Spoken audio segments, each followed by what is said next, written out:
Zombies descend upon the entire world. Everyone has the chance to awaken a special ability, but I turn down the flame ability. I choose the Daoist ability instead. My teacher throws me out of school. My classmates want nothing to do with me. Even my girlfriend gives up on me completely. She shows up to break off our engagement, all because no one in this world knows what a Daoist even is. Everyone believes the flame ability is the only real counter to zombies, but when I hold Palm Thunder in my left hand and a Peachwood Blade in my right and wipe out 10,000 zombies on my own, they are completely floored. I've only been in Lanxing for 5 minutes.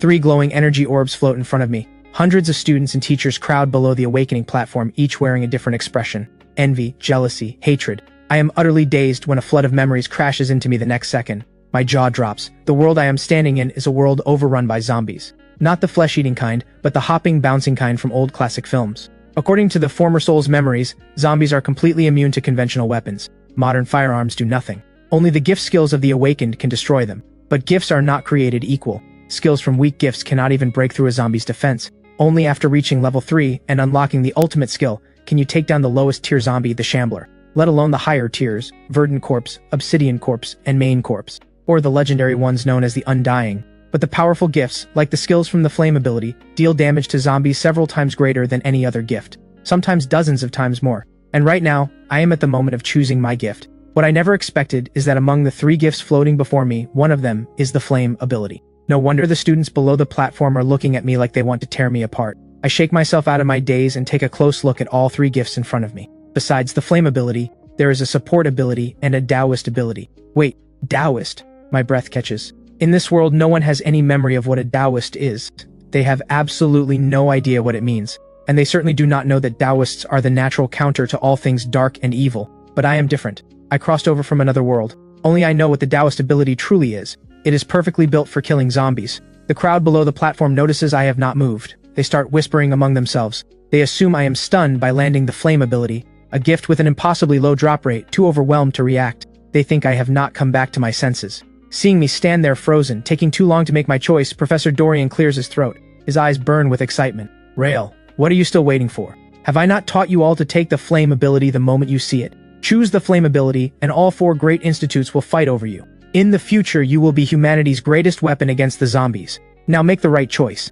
I snap back to attention and give Dorian a nod. Professor, I understand. Dorian flashes me a satisfied smile. He can barely contain his excitement. Only 2 people in the entire city have drawn the flame ability, and one of them is his own student. After today, Dorian will be the most famous professor in the city. His year-end bonus will triple for sure. He might even get promoted to vice principal. He watches as I reach out toward the gifts. His eyes light up instantly. The smile on his face grows wider, but the next second, that smile freezes solid, because I do not choose the flame ability. Instead, I reach for the Daoist ability and awaken it. Every student and teacher packed below the platform freezes solid on the spot. Mouths hang open. Everyone stares at me in disbelief. 1 second later, the crowd below erupts. What, Rael? He passed on the flame ability. He actually chose some Daoist ability nobody has ever heard of.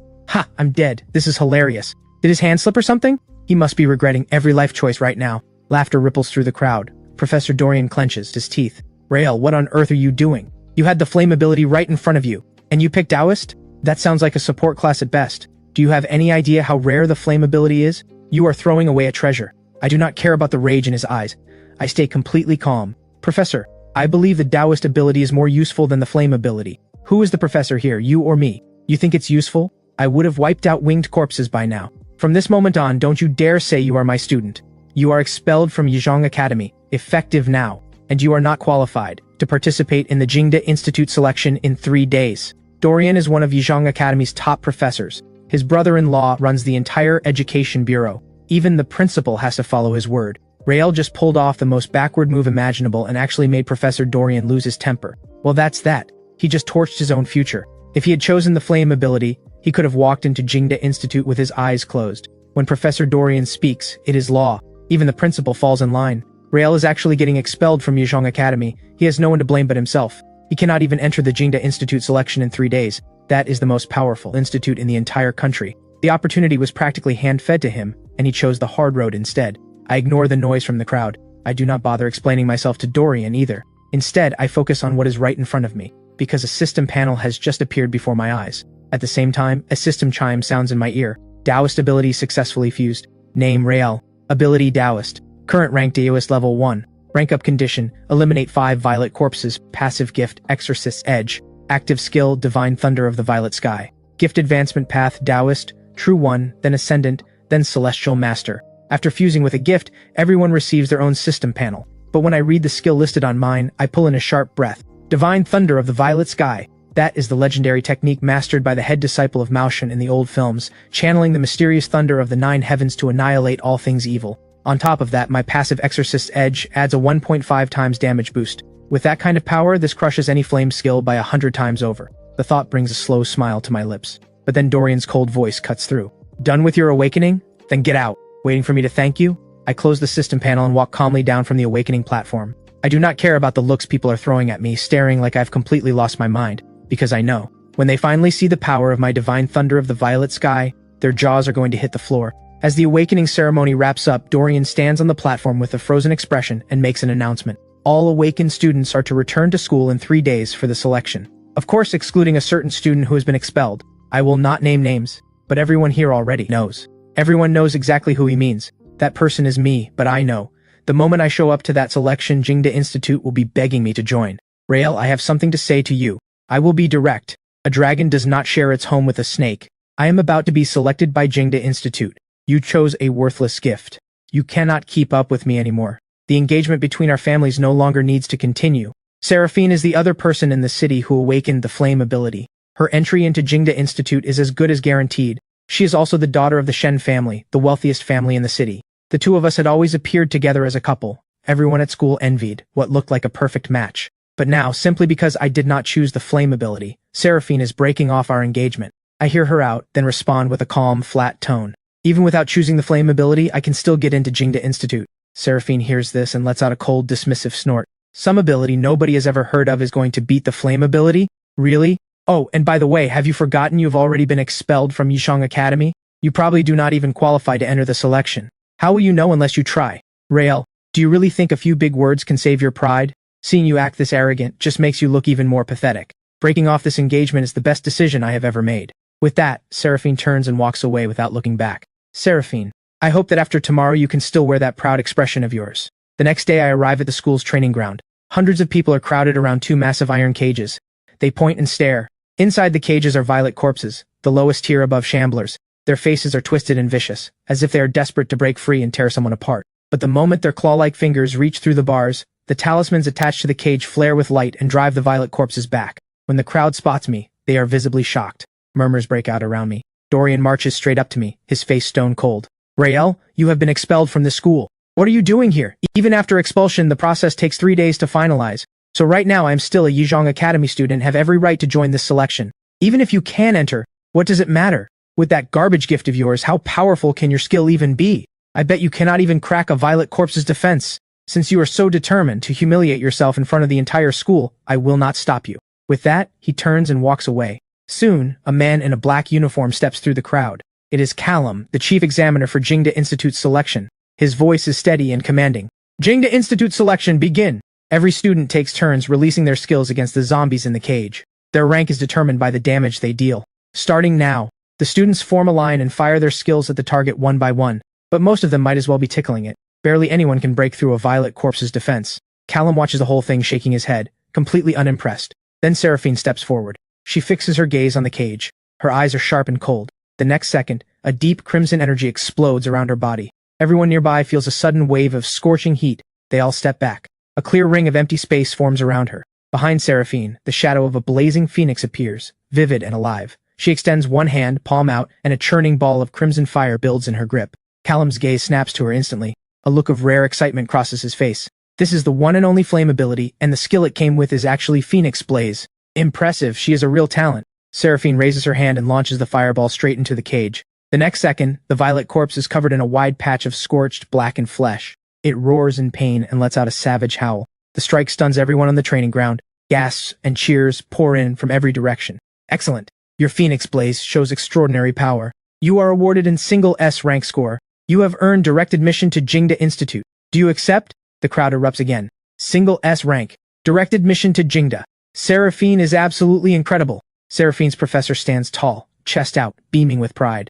Dorian watches from the side, eaten alive by jealousy. He grinds his teeth and shoots a venomous glare in my direction. He could have been standing there like that proud professor, head held high, soaking in everyone's admiration. Rael, I trust you can see the gap between us now? Single S rank, direct admission to Jingda Institute. These are heights you could spend your entire life chasing and still never reach. For me, it was effortless. Let me give you some advice. Stop making a fool of yourself here. Keep what little dignity you have left. She turns and walks away without a single glance back. I do not react. My expression does not change. I simply stand in line and wait. Soon, my name is called.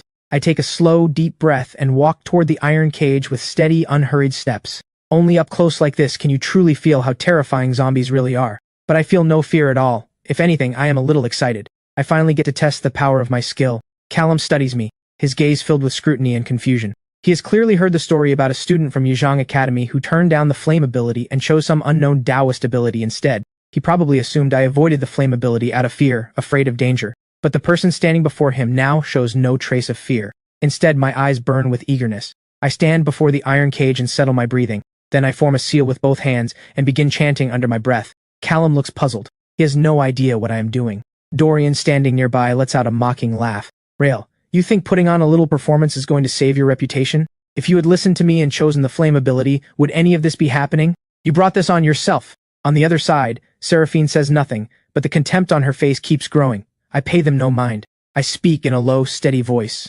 Let the heavens be my blade, the violet sky my sovereign, thunder shaking the 9 heavens, all forces bow before me, cleave through demons and monsters, suppress the darkness and destroy all evil. Divine thunder of the violet sky, descend. Every single person snaps their eyes toward the sky. A massive thunderclap tears through the air. The clear sky above the training ground is swallowed by a churning mass of dark clouds in an instant. The clouds roll and billow, tinged with an eerie, unnatural violet. The temperature across the entire training ground drops sharply. The wind picks up and howls. A chill runs down every neck. People instinctively look up. What is happening? The sky was perfectly clear just a moment ago. How did it cloud over so fast?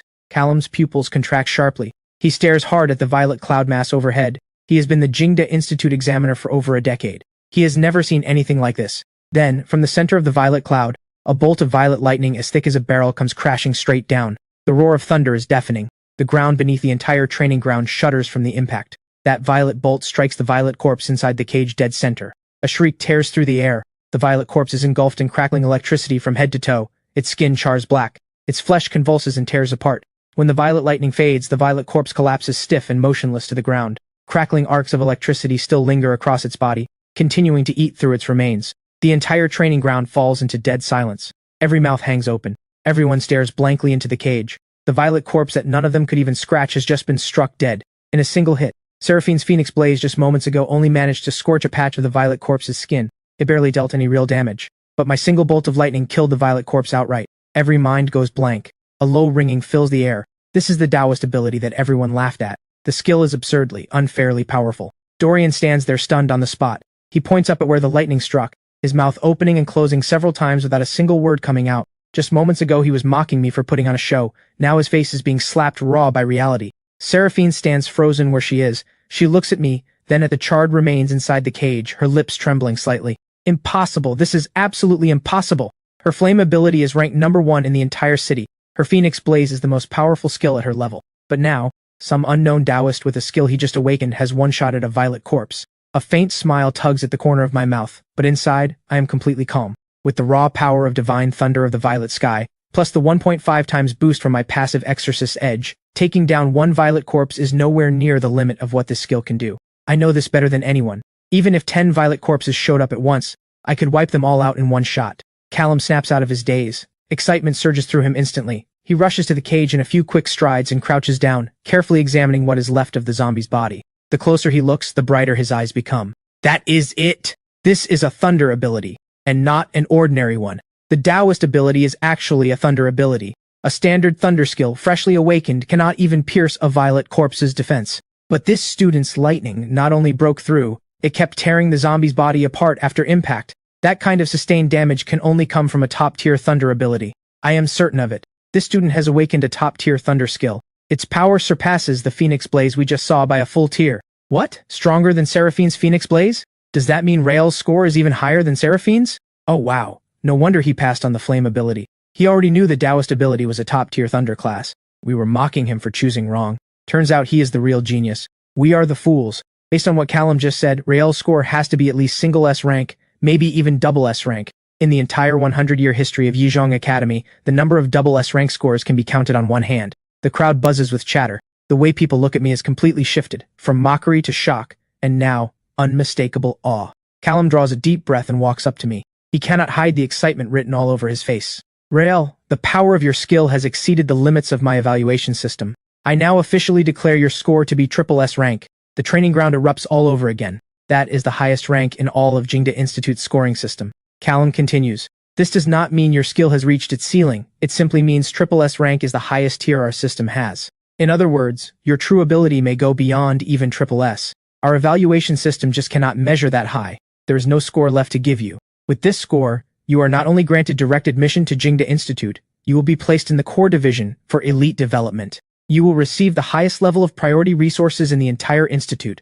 The moment those words land, everyone goes blank. Core division priority resources. That is a privilege reserved only for monstrous, once-in-a-generation talents. Only the truly extraordinary ever receive it. In Yizhong Academy's entire 100-year history, only a handful of people have ever qualified. Seraphine's face drains completely white. She clenches her fists, her nails digging into her palms, without even feeling the pain. Her flame ability is universally recognized as the strongest attribute. Her Phoenix Blaze is the finest skill within the flame class. So how does this nobody end up with a higher score than her? She refuses to accept it and opens her mouth to argue, but one look at the cage, at that violet corpse blasted black by lightning, and she cannot find a single word. The facts are right in front of her. She has no argument. Seraphine, do not lose heart. Your flame ability is called Heaven Burning Fire Phoenix. That is the rarest and most powerful of all flame gifts. Right now, your early stage power is on par with a standard flame ability. But the moment you reach the second tier, your passive Phoenix Rebirth will multiply your power several times over. When that happens, leaving this guy in the dust will be no problem at all. Rael, do not celebrate too soon.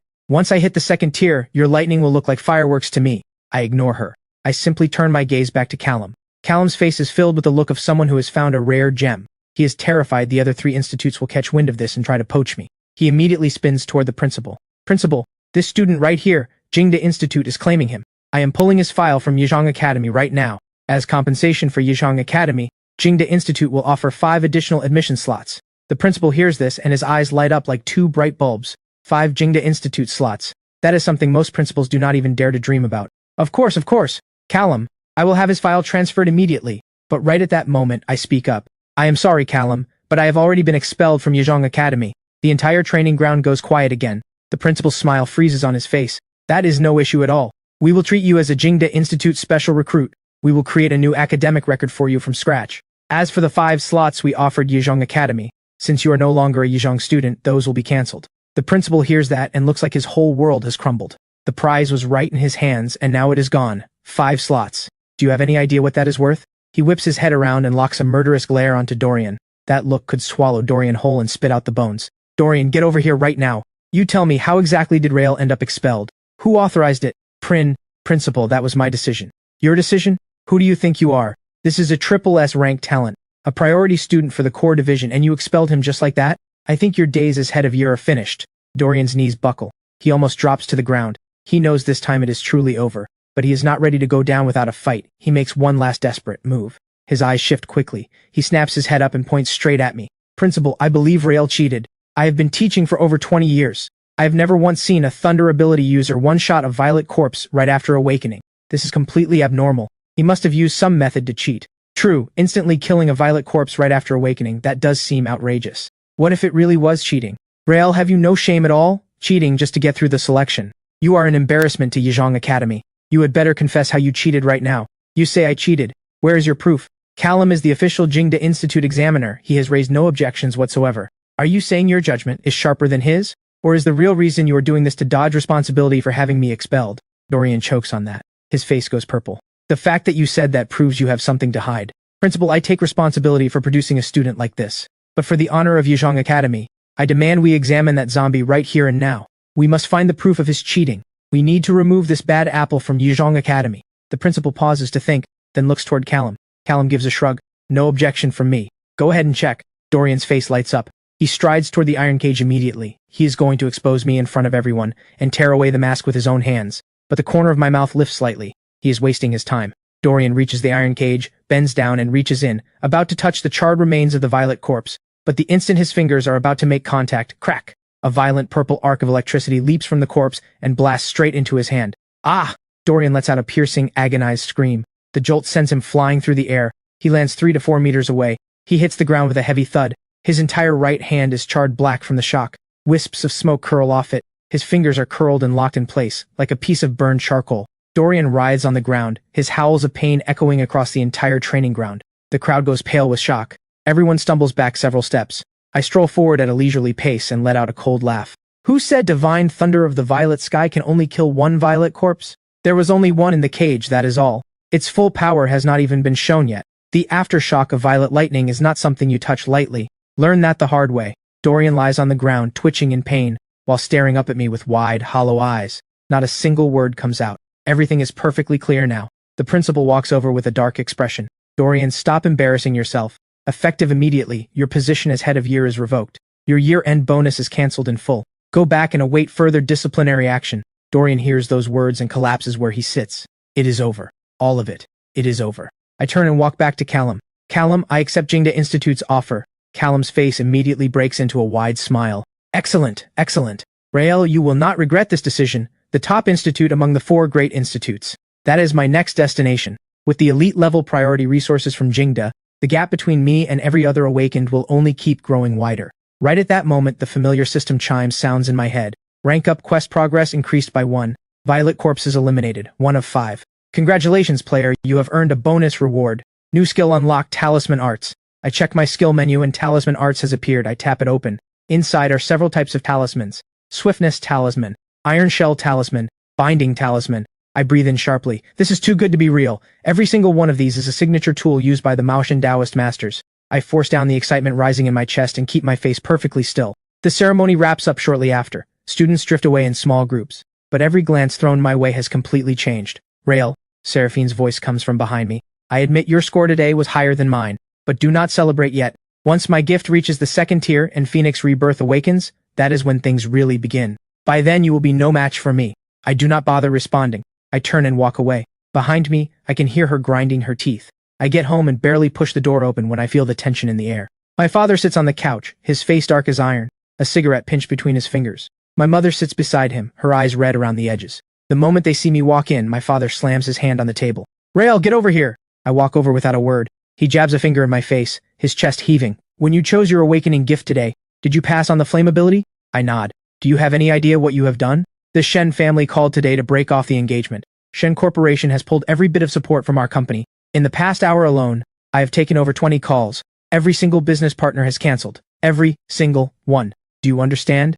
Our family is finished. You have ruined us. Sweetheart, I am not blaming you, my mother says softly. But why did you have to be so reckless? The flame ability was right there. Why did you not take it? Dad, Mom, hear me out. I did not choose the flame ability, but I have already been accepted by Jingda Institute. Rael, this is serious. Are you still trying to fool us? Do you think your parents are stupid? Expelled from Yizhong Academy and somehow accepted into Jingda?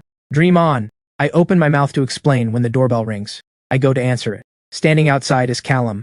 Mr. Lee, Mrs. Lee, good evening. My name is Callum. I am the Chief Admissions Officer for Jingda Institute. I am here to inform you of something important. Your son Rael, in today's selection, achieved a triple S rank score. He will be admitted to Jingda Institute's core division. A dedicated vehicle will arrive in 7 days to bring him to Jingda for enrollment. Please make sure he is ready. My father stands completely frozen. His mouth drops open wide enough to fit an egg. My mother's teacup slips from her hands and shatters on the floor. Triple S rank! Callum finishes delivering his message, smiles warmly, and takes his leave. The door clicks shut. The living room falls into dead silence. My father sinks back onto the couch in a daze. For a long moment he cannot come back to himself. Then, his phone on the table suddenly rings. He picks it up mechanically and answers. Mr. Lee, it is me, hello. That call earlier was made by someone on my team without authorization. Our partnership continues exactly as before. Nothing has changed. Please continue to take care of us. My father hangs up in a daze. Then a second call comes in. Then a third, a fourth. The phone barely stops ringing. Every single caller is a partner who had cancelled earlier, calling back to restore the partnership. My father's hands are shaking. The final call comes from Shen Corporation. Mr. Lee, we must apologize for our behavior earlier. We have decided to increase our investment in your company. And about the engagement we mentioned, breaking off, that was our family being out of line. Seraphine deeply regrets it as well. We would like to ask whether the engagement can be restored. Dad, Mom, if there is nothing else, I will head back to my room. Back in my room, I close the door and open the system panel. I pull up Talisman Arts. Into my mind, knowledge about talismans flows in like a steady current. The brushwork for drawing them, the mixing of cinnabar ink, the selection of talisman paper. Every detail is crystal clear. I pull out the yellow talisman paper I had bought earlier from my bag, grind a dish of cinnabar ink, pick up my brush, and begin drawing the first swiftness talisman. I close my eyes and recall every key detail. Then my eyes snap open. I press the brush to paper. The strokes flow like a dragon cutting through the air. In under a minute, the swiftness talisman is complete. The whole talisman glows with a faint golden light. I did not expect to get it right on the very first try. I press the talisman onto my body. Instantly, my feet feel light as air. It feels like I am standing on wheels of wind and fire. I dash forward a few steps to test it. My speed is at least 30% faster than normal. Right on cue, the system confirms it. Swiftness talisman, movement speed increased by 30%. I draw the iron shell talisman next. The moment I stick it on, a pale yellow barrier of light forms around my entire body. Last is the binding talisman. This one is designed specifically for fighting zombies. Stick it to the ground and it creates a seal that locks zombies in place. Too bad there are no zombies here for me to test it on. With all three drawn, I give a satisfied nod. Over the following days, I stay locked in my room. Head down, focused on talisman practice. 7 days later, I have drawn over 100 talismans across all three types. They sit stacked in neat piles on my desk. This is my preparation for what comes after enrollment. On the morning of the 7th day, a car horn sounds outside. I sling my bag over my shoulder and head downstairs. My parents stand at the door, their eyes full of love and reluctance to let go, and pride they cannot hide. Compared to the look of disappointment they wore 7 days ago, it is like they are completely different people. The car door swings open. I climb in and look up, stopping short. Callum is sitting inside the car, and in the front passenger seat, unmistakably, is Seraphine. Rael, do not be surprised. You and Seraphine are both top talents of this intake. I made a point of coming personally to pick you both up. The car eases forward and heads toward Jingda Institute. Seraphine is in the front seat. From the moment I got in, her eyes keep drifting over to me. So, Rael, have you been training at home lately? Her tone is noticeably softer. Nothing like the cold, distant attitude she had before. Whether I train or not is none of your business. I heard that in this intake. Entering Jingda, there are 10 single S rank students total. And for triple S rank, besides you, there is one more. Hey, did you hear about this? The freshman assessment this time is apparently being held in a place called Dragon's Blood Forest.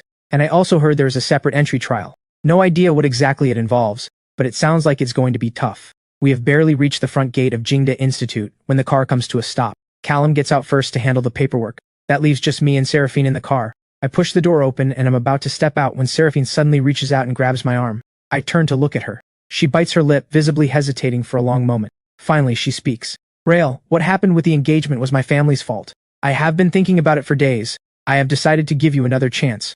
Our engagement can be restored. I pull my arm free from her grip and say flatly, I am sorry, but I do not make a habit of picking up trash. Seraphine freezes on the spot. Then her face flushes a deep, burning red. Rael, what did you just say? Rael, you are going to regret this. I will make you regret every word you just said.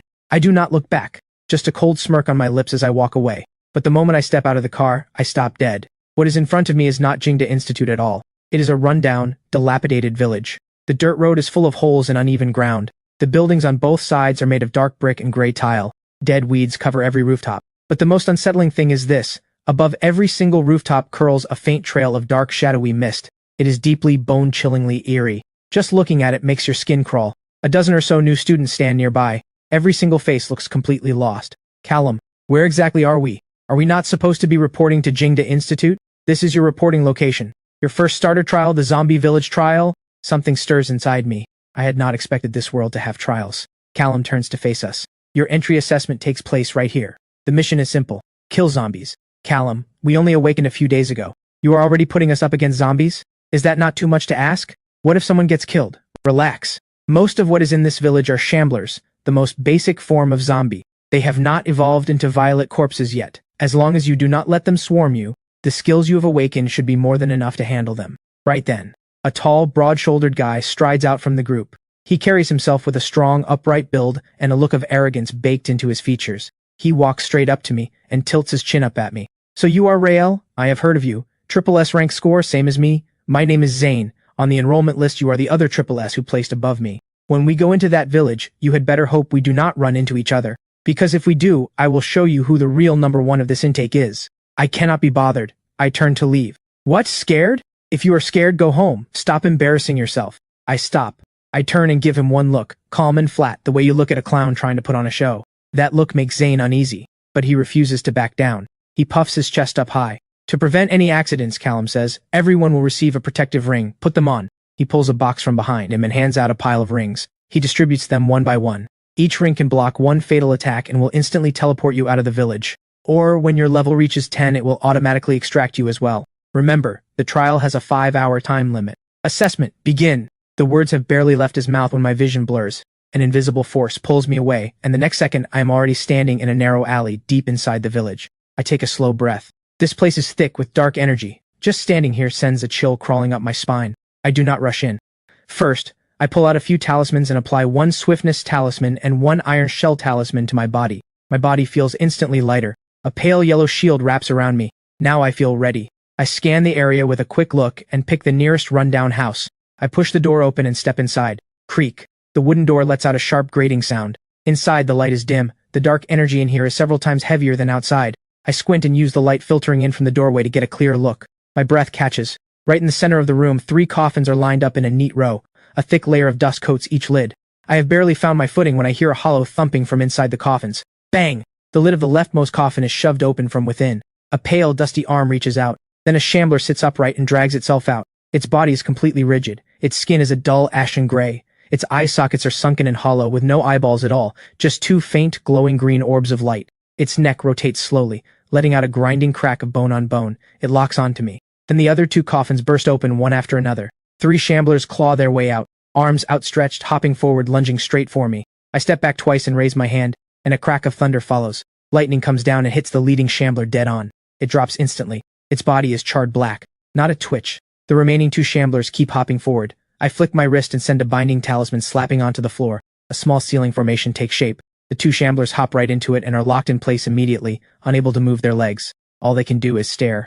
Unhurried, I call down 2 more bolts of divine thunder of the violet sky. Both shamblers go down instantly. The system chimes in my ear. Shamblers eliminated. 3. Experience points gained. Current level, 2. A faint smile crosses my lips. I am leveling up faster than I expected. I push through the door and step back outside. On to the next house. Over the next hour, I clear 7 or 8 houses in a row. Each one holds 2 to 3 shamblers. Working with all 3 types of talismans and the divine thunder of the violet sky, killing them is completely effortless. I hit level 5 in no time. When I push open the door to the 9th house, I stop cold. Standing inside the room is one person. Zane. Zane sees me and pauses for a second. Then a slow, knowing smirk spreads across his face. Rael. What a coincidence. I do not respond. I turn to leave. I have no interest in wasting words on someone like him. But the moment I turn my back, Zane suddenly lifts his foot and slams it hard into the coffin in the center of the room. Bang! The lid flies off and crashes to the floor. 4 shamblers crawl out one after another. They hop forward and block the doorway behind me. I frown and turn to face Zane. He stands there with his arms folded, a look of pure amusement on his face. Rael, just going to walk out like that? Is that not a little disrespectful? Step aside? Ha, that is funny. I will let you go, but first you have to face me in a match. These shamblers will be our stakes. Whoever kills them all first wins this room. Rael, do not tell me you are actually scared. If you are, get on your knees and call me your superior. Then I will let you go. I form a seal and raise my hand. A thick bolt of violet lightning splits down from above. It fills the room like a tidal wave of electricity. It engulfs both Zane and all 4 shamblers at once. Zane freezes on the spot. He clearly did not expect me to strike without any warning. No countdown, no signal, nothing. But the instant the violet lightning is about to hit him, a flash of gold lights up in Zane's eyes. His body vanishes in a streak of light. He disappears from where he was standing and reappears in a corner about 3 meters away. The violet lightning crashes into the floor. All 4 shamblers are blasted black, not one left standing. But Zane is completely unharmed. I narrow my eyes. Thunder Dash, a movement skill used by Thunder ability users. Short-range instant teleport. I had not expected that he would actually dodge that strike. Zane has not recovered from the shock. He reaches up and touches his hair, feeling the singed tips where the arc just barely grazed him. Rael, you played dirty! My face is blank. I gather another bolt of violet lightning in my hand. Zane sees it and knows what is coming. He turns and runs. I do not chase him. There is nothing left to kill in here anyway. Going after him would just be a waste of time. I let the lightning disperse and walk out of the room. On to the next target. As I move through the village, a thought suddenly surfaces. My current rank-up condition is eliminating 5 violet corpses. If I just keep grinding shamblers for experience points and hit level 10, I will be extracted automatically. And I will have killed 0 violet corpses. The rank-up quest will still be unfinished. I stop walking. I look toward the very center of the village. That is where the dark energy is thickest. A black mist visibly churns and rolls above the rooftops. I need to find the violet corpses. Level up while pushing toward the center. My mind is made up. I get back to clearing houses, one by one. This time, though, I don't clear them room by room. Instead, I walk straight in, fire off a weakened pulse of divine thunder, and spook every shambler inside. Then I spin and run. A whole chain of shamblers comes pouring after me. With a swiftness talisman active, I move like an arrow off a bowstring. They don't stand a chance of catching me. I lead them on a run, tossing binding talismans as I go, locking them down in waves, then blasting main corpses in bulk with the divine thunder of the violet sky. It's my go-to move against zombie hordes. The efficiency is through the roof. I'm sprinting with a dozen shamblers on my tail when someone suddenly bursts toward me from ahead. It's Seraphine. Her hair is completely undone from running, her face marked with fresh scrapes. That cool, untouchable attitude she always carries is nowhere to be found. She spots me and skids to a stop, eyes lighting up. But before the relief even settles in, she sees what's behind me. That brief spark of joy freezes on her face. Rael, are you insane? How many shamblers are chasing you? Move! Seraphine instinctively jumps aside. There's a seriously dangerous shambler up ahead. I nearly got killed by it just now. Don't go that way. She says it while reaching out to grab me. But when she sees the dozen shamblers at my back, her arm freezes halfway out, hanging in the air, her whole body locked up, completely at a loss for words. I sweep past her and keep running, until I reach a wide-open courtyard. I spin hard on my heel and slam 3 binding talismans onto the ground in quick succession, forming a triangle formation. The shamblers lunge straight into it and get locked in place, every single one. I take a deep breath, press my fingers into a seal, and chant the incantation. Divine thunder of the violet sky. A bolt of violet lightning as thick as a barrel drops from the sky and engulfs every last shambler. When the light fades, nothing remains but charred bodies scattered across the ground. Somehow, without anyone noticing, a group of freshmen has gathered outside the courtyard. They're watching from a safe distance, having just seen me leading a mob of shamblers on a run. Every single one of them is staring like they've spotted a lunatic. But then the next second, the violet lightning strikes, a dozen shamblers get wiped out in an instant, and those freshmen all gasp at the same time. Stunned speechless, every one of them. Is that even humanly possible? One shambler is already hard enough to handle, and he just wiped out a dozen in one shot. Seraphine catches up, completely frozen, staring at me like she's seeing a ghost. A system level up chime rings in my ear. Current level 9. 1 level until auto-transport triggers. I pause for a moment and pull up the system panel. Rank up quest, eliminate 5 violet corpses. Remaining 4. I'm at level 9 right now, a few more shambler kills, and I hit level 10. If I get auto-transported out of here without taking down a single violet corpse, my rank up quest is done for. I look toward the heart of the village. The dark energy there is so dense it feels almost liquid. The violet corpses are in there. I can't afford to waste any more time. I turn and head for the center. Seraphine blinks. Rael, where are you going? That way, the center of the village. There are violet corpses in there. That's exactly where I'm headed. Are you out of your mind? Violet corpses are way out of our league right now. Even the instructor said so. I ignore her and keep walking. I hear her jogging after me. I stop and turn to look at her. She's biting her lip, smoothing back her messy hair. I'm coming with you. I just leveled up. My flame ability has gotten stronger too. Phoenix Blaze hits a lot harder than it used to. I can at least run support for you. I look at her, with mixed feelings. This girl can flip a switch faster than anyone. One moment she's telling me I don't belong here. Now she's volunteering to tag along. Still, violet corpses are no joke. Having someone else draw their attention isn't a bad idea. I give her a nod. We head toward the center of the village, one after the other. The deeper we go, the heavier the dark energy gets. By the time we're close, every breath feels tight. After about 10 minutes of walking, we arrive at the largest, most decrepit house in the village. The entire structure is wrapped in thick black fog. Just standing at the entrance sends a bone-deep chill through me. Without a word, I raise my hand and push the door open. The rotting wood groans with a sharp grating shriek. Inside, 4 coffins are lined up in perfect order, 2 large, 2 small, like a family of 4. Dark energy swirls around every coffin. The cold cuts to the bone. Seraphine tucks her chin, a fireball already forming in her palm, every muscle wound tight with tension. I steady myself and step inside. Boom. The lid of the largest coffin blasts open from within. A violet corpse rises up stiff and straight. Its skin is a sickly blue-purple all over, fingernails grown out like blades, 2 fangs jutting out past its lips. Then the second lid, the third, the fourth, all burst open in rapid succession. 4 violet corpses crawl out of their coffins and form a half circle, eyes locked onto us, without blinking. Seraphine goes white as a sheet and instinctively steps in front of me. Rael, there are 4 violet corpses. We can't handle this. I'll hold one off.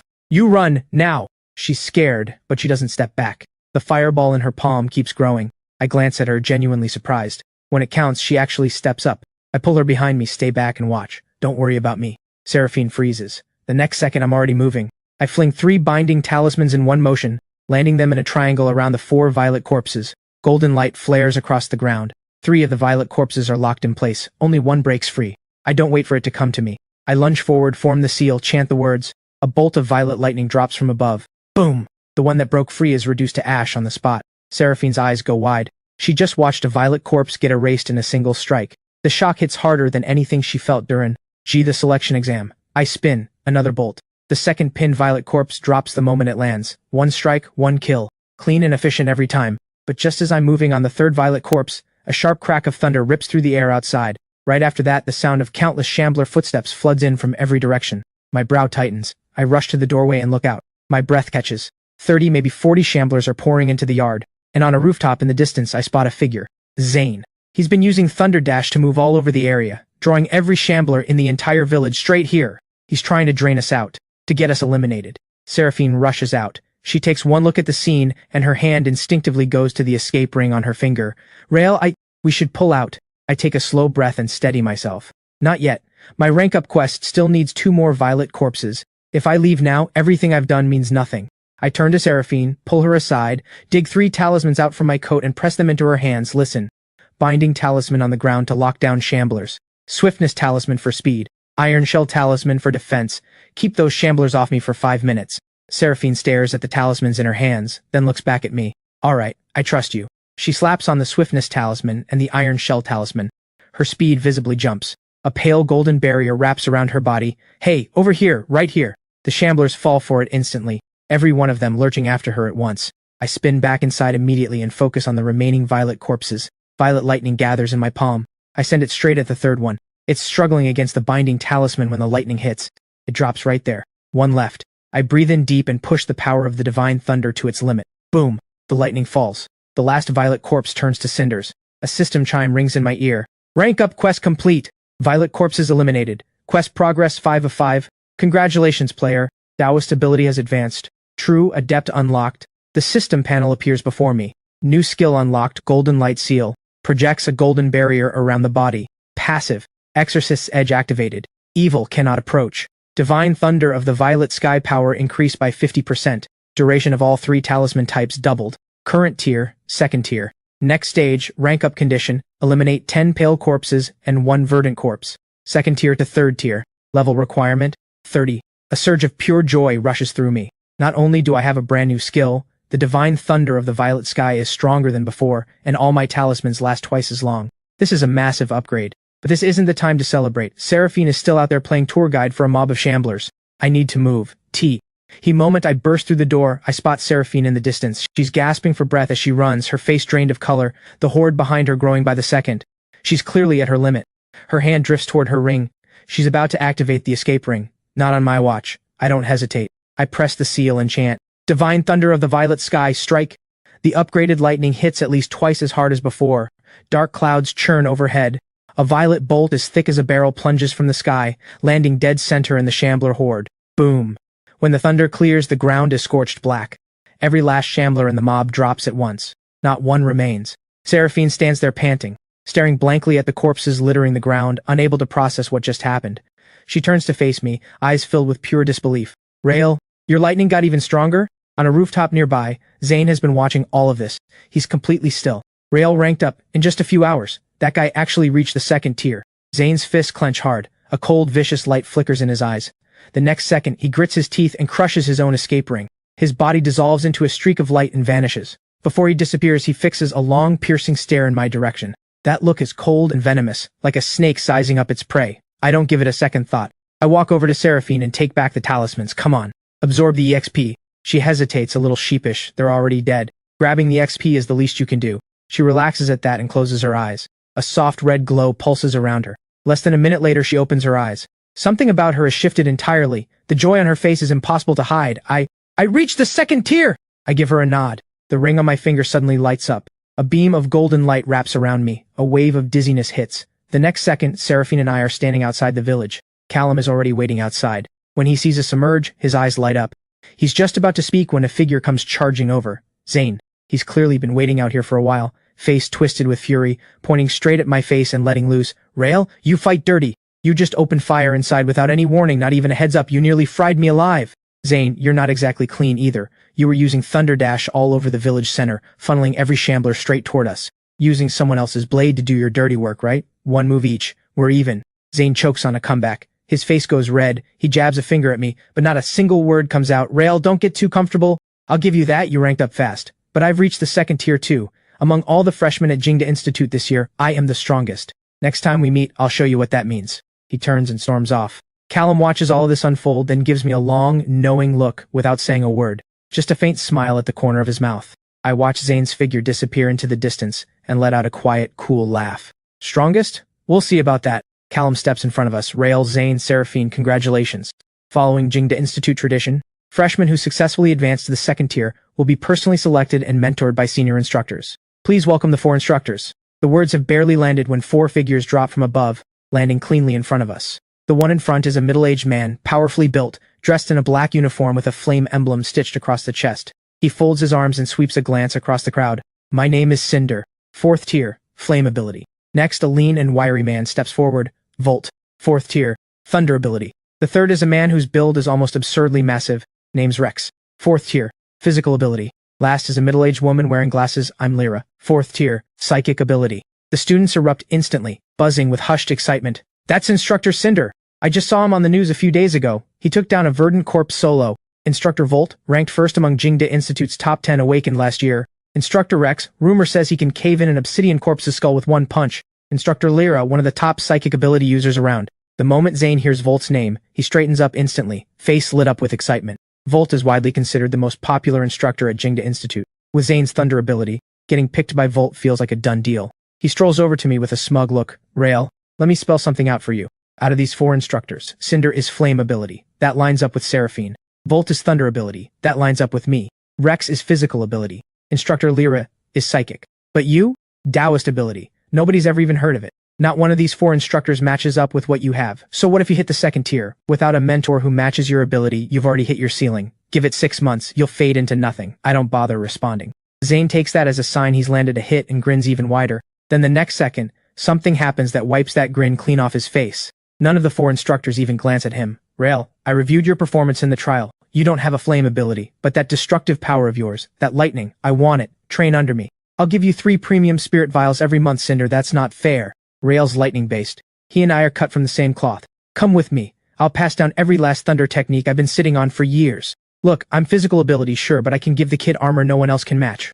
Roll with me. I'll personally take him into trials every single week. Psychic ability amplifies the burst power of any other ability. I can teach Rael the refined art of controlling lightning at a microscopic level. You?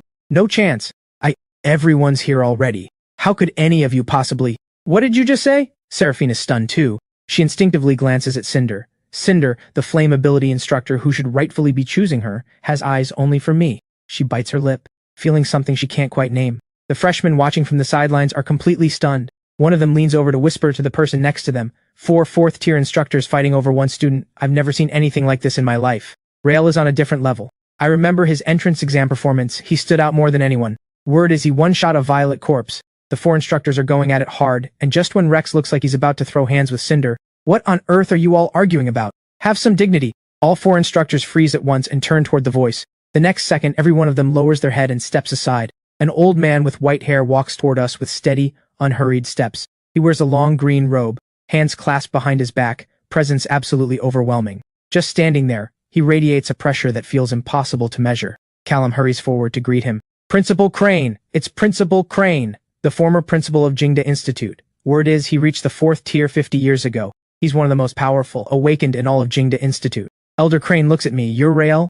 I've never seen an ability like this kid's before. Daoist ability, violet lightning combined with talisman arts. There's no record of anything like it in 100 years of Jingda Institute history. Following any one of you won't come close to unlocking his real potential. The 4 instructors exchange glances. Kid, the path you're on can only be walked by you. I haven't worked with your ability before, but I've lived long enough and have far more years under my belt than you do, and that counts for something. For the time being, I'll guide you one-on-one. That is, if you're willing. I take a slow breath and bow with both hands, as respectfully as I can. Thank you, Principal Crane. In that moment, the entire plaza falls completely silent. Every freshman stares like they're looking at something that shouldn't exist. Personal one-on-one guidance from the principal himself. This kind of treatment, you could search 100 years of Jingda Institute history and barely find a handful of cases like this. Zane walks away, face dark as iron, knuckles cracking as his fists tighten. The jealousy in his eyes is barely contained. Cinder notices and walks over to Seraphine. Seraphine, train under me.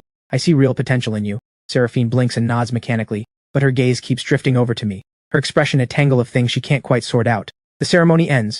Elder Crane leads me deeper into the Jingda Institute grounds, winding past several academic buildings until we reach a quiet, secluded courtyard. Come, let me walk you through what's ahead. Inside the courtyard, Elder Crane settles into a seat at the stone table. Rael, come here. What's your current level? 2nd tier, level 8. The jump from 2nd tier to 3rd tier is the most critical stage for any awakened. The common belief is that level 30 is the threshold, but that's only the bare minimum. If you want to reach your real potential, Push yourself to level 40 before breaking through. Build a solid foundation now. That's the only way you'll have a real shot at the 4th tier later. I take that in and nod, but there's a hard cap at the 2nd tier. Normal training can only take you to level 30. To push past that limit, you need something special, a netherstone.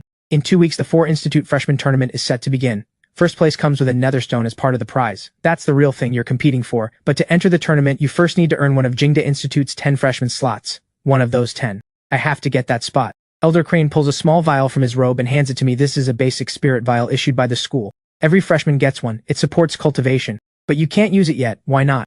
A spirit vial replenishes spiritual energy, but only if you already have your own spirit circulation method. Without one, the energy you drink down simply won't absorb. Then how do I get a spirit circulation method? The gravity chamber. Use the pressure to force out what's locked inside you. From there you awaken your own method naturally. Everyone's method is different. But the higher the grade of your method, the more meridian nodes it unlocks. The stronger your method, the more freely and powerfully you'll be able to wield spiritual energy down the line. The next morning I head straight to the gravity chamber. The moment I reach the entrance, I can already hear the heavy, strained breathing from inside. I push the door open. Over 20 freshmen are already in there. Everyone is positioned differently. Most have clustered in the 10 times gravity zone, which is about the limit a regular person can handle. But Zane and Seraphine, the standout prodigies, are in zones above 20 times. I scan the room and spot Zane at 28 times gravity, grinding through it with gritted teeth, body pressed to the ground, sweat pouring off him. When he sees me walk in, Zane's eyes sharpen. Rail, come on then. Let's see how many times you can handle. I ignore him and walk forward, sensing the shift in gravity as I go. I keep moving, steady and calm, walking straight past Zane and into the 35 times gravity zone. The moment I step inside, a crushing weight slams down on me from all sides like several elephants stacked on my shoulders. Breathing becomes an effort instantly. But this is exactly the level I need right now. Zane stares as I step into the 35 time zone. He blinks. Rail, are you seriously doing this just to look good? My instructor told me 28 times is my sweet spot. You're jumping straight to 35? You trying to get crushed? He says that, but there's a flicker of unease in his eyes. He could push into 35 times if he really forced himself, but he couldn't hold it for long. I ignore him and close my eyes to begin sensing. The moment my eyes shut, I feel a warm current of energy stir inside me and begin circulating on its own. It's the golden light seal activating automatically, wrapping around my body, softening part of the crushing pressure. That's unexpected. The golden light seal doesn't just protect against evil, it can actually ease physical pressure during cultivation too. I breathe in deep and let my mind sink completely inward. The seconds tick by. Zane keeps stealing glances at me. Seeing me sit cross-legged, with my eyes closed, completely motionless, he lets out a satisfied smirk. He had already unlocked his own spirit circulation method and successfully opened 283 meridian nodes, a result that ranks in the top 5 among all freshmen in Jingda Institute history. Zane watches me, a taunting grin on his face. He's probably burning every ounce of focus just fighting the gravity. No way he's unlocking any method like that. Doesn't matter how fast he leveled up. But at this very moment, my mind is flooded with something else entirely. A brand new spirit circulation method is taking shape inside me. This isn't an ordinary technique. It flows in harmony with the spiritual energy of heaven and earth, perfectly aligned with the power of the violet lightning. Tai Spirit Bloom Art. The name surfaces in my mind out of nowhere. The instant it fully forms, the spiritual energy inside me begins moving along a precise, predetermined path. The first meridian node cracks open, with a soft pop. Then the second, the third, the 10th. My condition keeps improving with each one, and the crushing gravity pressing down on me from outside is actually fueling the process, helping me push through node after node. Zane can't take it anymore. He grits his teeth and powers through, then gulps down his spirit vial. His spiritual energy surges. He climbs quickly to 2nd tier, level 10. He opens his eyes and shoots me a self-satisfied look. Rail, check it out, 2nd tier, level 10. What about you? Still grinding away over there? Don't tell me you haven't opened a single meridian node. I don't respond. I'm completely locked in. Boom.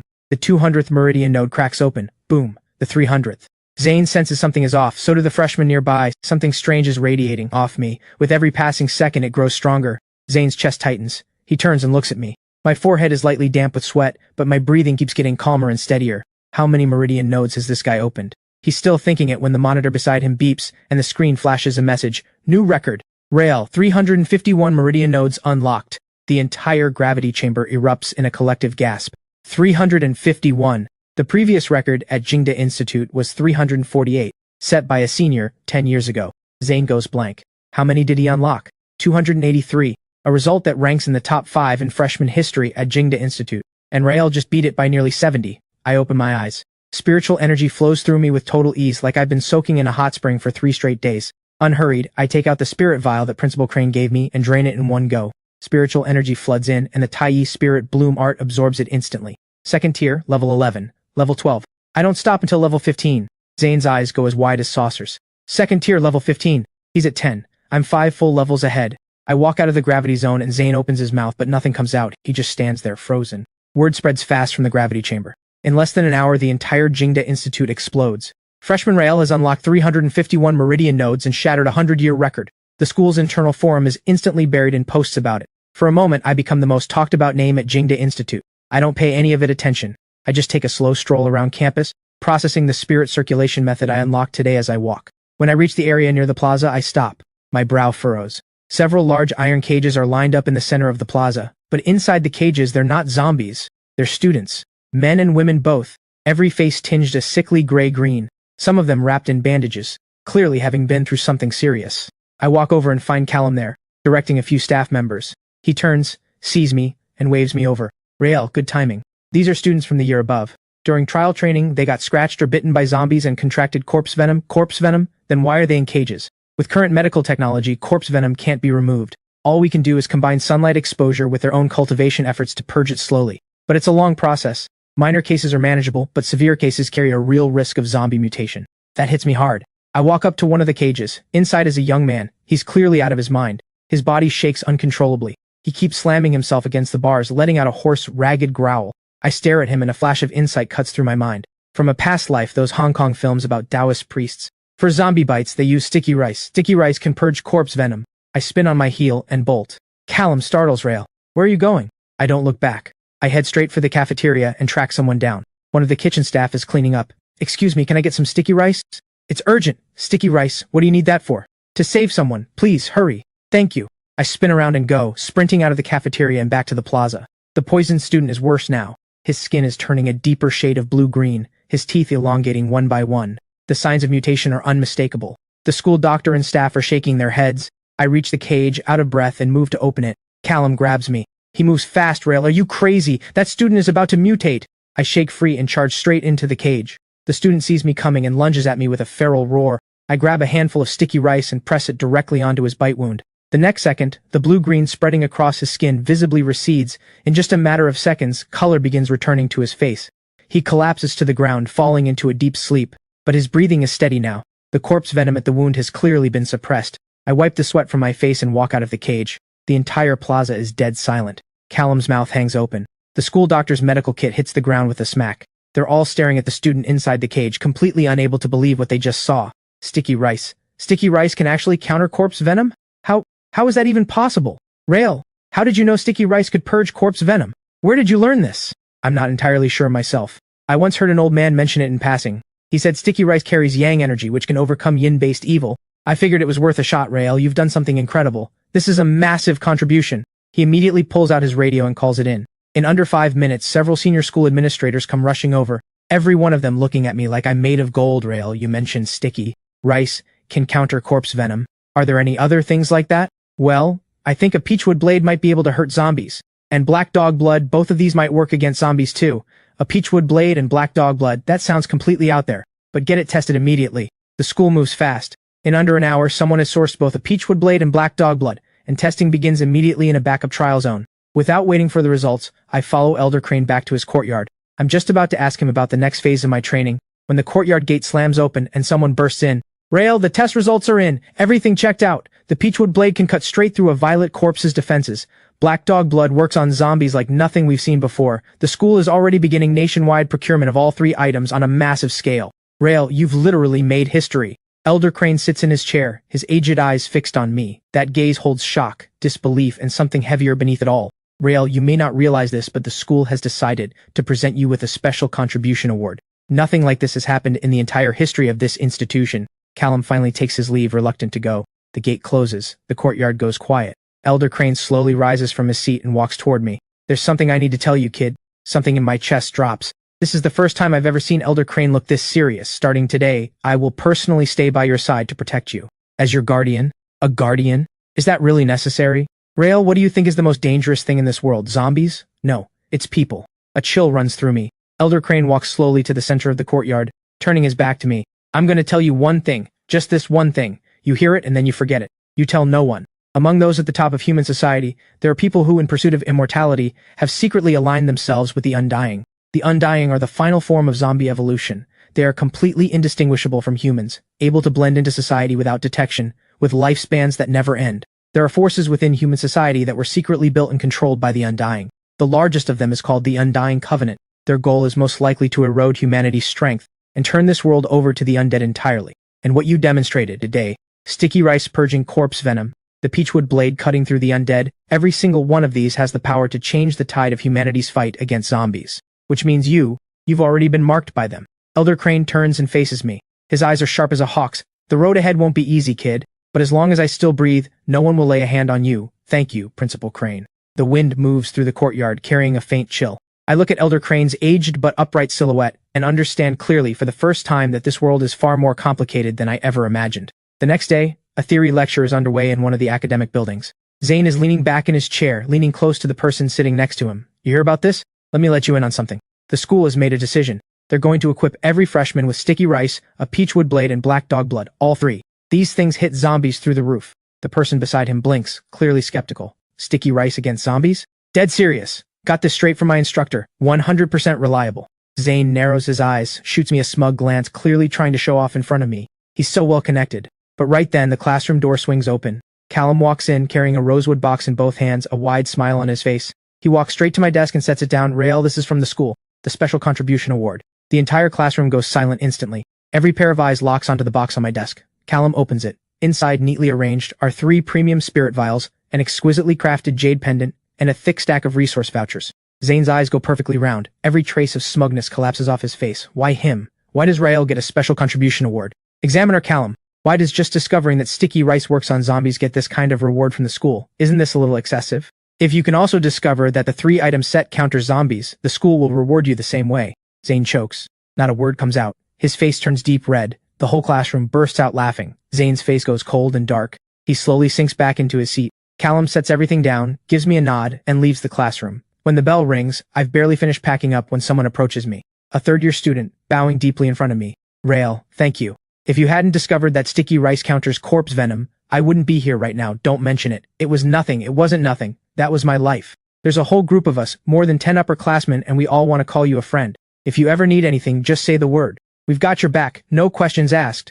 More upperclassmen gather around me right after, greeting me one after another, every single one of them warm and enthusiastic. Zane sits nearby, watching all of it. Put Zane next to Rael, and the gap is this obvious. One casual discovery from Rael and it's history-making. And Zane, still spinning in circles. At this rate, Rael is only going to pull further and further ahead. Zane sees through his teeth. Rael, don't get too comfortable. Next selection test I will surpass you. That's a promise. Seraphine sidles up. Rael, what did you think of how I performed? I was helping you get under his skin. I didn't need that. Come on, don't be like that. We go back, you know. Seraphine, I've said it before. I don't pick up trash. Her entire face flushes red in an instant. She spins around and storms off. I don't bother watching her go. I gather my things and leave the classroom. In Elder Crane's courtyard, I sit cross-legged on the ground and begin studying the Golden Light Seal. Over the past few days, I've had a nagging sense that the Golden Light Seal has more to it, but I haven't been able to crack it. Right now, I push the Tai, Spirit Bloom art, to its absolute limit. Spiritual energy flows along its precise path, drawing the golden light from deep within me and gathering it into my right palm. The next second, a flash. A golden longsword takes shape in my hand. The blade shimmers with golden light, every edge razor sharp. A surge of information floods my mind. Golden Light Seal condenses blazing golden light into physical form. Can form a golden sword, a golden hammer, or a golden shield. Power is extraordinary. Exorcist's edge activated, evil cannot approach. Excitement surges through me. I swing the golden sword in a test slash. A streak of golden light cuts through the air and splits a stone slab in the courtyard clean in two. I breathe in deep. This kind of power, paired with Exorcist's edge, might actually be enough to fight a pale corpse. Time moves quickly. Before long, the second selection test arrives. The testing location is the Central Plaza on campus. A massive scanning device stands in the middle of it. Students line up and step forward one by one. The test itself is straightforward. Place your hand on the device, and it reads your current level and spiritual energy output. Zane is ahead of me in line. He's been visibly holding in a burning drive these past few days, pouring every hour into training. When his turn comes, he strides forward and presses his hand onto the device. The screen flashes. Zane, second tier level 10. The students watching immediately buzz with chatter. Zane is already at second tier level 10. In just a few days? That's insane. He really is a prodigy. Zane lifts his head, shooting me a self-satisfied glance. That look says it all. Your spot at the top, I'm coming for it. My turn. I step forward and place my hand on the device. Rael, second tier level 15. The entire plaza goes silent. Then, second tier level 15. Rael jumped 5 levels in just a few days. My gosh, he's leveling faster than Zane. How on earth is this guy training? Zane's entire face falls. He opens his mouth, but nothing comes out. The instructor running the test speaks up, visibly excited. Rail. Second tier, level 15. Top of the freshman rankings. Qualified for the freshman tournament! I pull my hand off the device like it's nothing and step aside, because I know the gap between Zane and me is only going to keep growing. Before long, the day of the 4 Institute freshman tournament arrives. Early in the morning, Jingda Institute's bus drops us off at the rear mountain of Wuda Institute. I step off and look up. I stop cold. Deep in the mountain stands an ancient stone hall, and in front of it, a pitch-black tunnel leads straight inside. The tunnel is thick with dark energy so dense it almost feels solid. Just standing at the entrance sends a bone-cutting chill through you. Above the entrance, 3 ancient characters are carved into the stone, Hall of Stone Corpses. Students and instructors from all 4 institutes have gathered here, and with observers included, the crowd is easily over 1,000. The elder principal of Wuda Institute steps to the front and clears his throat. Welcome, everyone, to the 4 Institute Freshman Tournament. This year's competition takes place inside the Hall of Stone Corpses. There are 10 stages in total. Each stage contains a specific type of zombie, with difficulty increasing at every level. The final stage holds a pale corpse. It is 1 full tier above a violet corpse. No ordinary second-tier awakened stands a chance against it. Word is, the pale corpse is blindingly fast and capable of releasing waves of corpse energy. The more stages you clear, the higher your score. First place will receive the tournament's top prize, including a netherstone. The netherstone. That's exactly what I came here for. The freshmen from all 4 institutes charge into the tunnel together. I hang back at the end and walk in without any rush. Stage 1. 20 shamblers. I don't even bother with talismans. 1 bolt of divine thunder and all 20 shamblers drop at once. Stage 2, Stage 3. Same story. I clear them without breaking a sweat. A few of the weaker freshmen, though, get knocked out in the first 3 stages and get transported out looking thoroughly beaten. From Stage 4 onward, violet corpses appear. 3 of them come barreling straight at me through the tunnel, fangs razor-sharp, murder in their eyes. I raise my hand. 3 bolts at once. 1 strike, 1 kill. Clean and done. Stage 5, Stage 6. The violet corpses keep multiplying, and they keep getting stronger. I start bringing in the talismans. Binding talismans paired with the divine thunder of the violet sky. Stage by stage, I push forward. When I reach Stage 6, I catch sight of Seraphine. She's surrounded by 3 violet corpses, completely overwhelmed, body covered in fresh cuts. She fires off a phoenix blaze in desperation, managing to take down just 1 violet corpse, before the other 2 pounce on her. The next second, her ring lights up.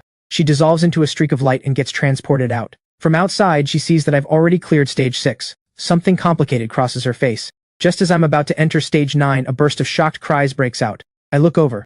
It's Zane. He's surrounded by 6 violet corpses in Stage 8, fighting for his life. Thunder Dash keeps flashing, but it's not enough. One of them rakes its claws across his chest. His escape ring lights up. He gets transported out.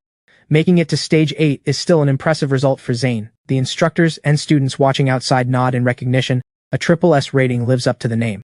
That kid is the real deal. But what truly catches everyone off guard is a Wuda Institute freshman named Lena, who blazes through the first 8 stages with ease. The crowd outside erupts. Wuda Institute actually produced someone like this. She's on the same level as Rael from Jingda Institute. This year's freshmen are absolutely insane. Stage 9.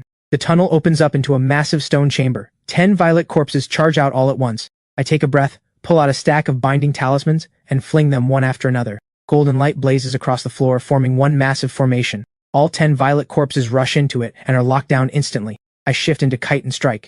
Backing up, forming the seal, bolt after bolt of divine thunder crashing down, each one erasing a violet corpse in a single hit. In under 3 minutes, all 10 violet corpses are gone. The crowd outside erupts again. Rael's kite and strike is absolutely brutal. He had 10 violet corpses completely in the palm of his hand. But the next second, the crowd sees something even more staggering. Lena enters Stage 9. Facing 10 violet corpses, she stomps the ground hard with 1 foot. A wave of earthy yellow energy surges up from deep within the earth.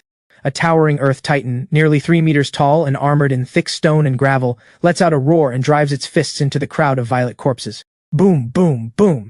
Every single punch sends a violet corpse crashing to the ground. In under 2 minutes, all 10 violet corpses are smashed flat. The crowd goes wild again. Lena's ability, it's absolutely broken.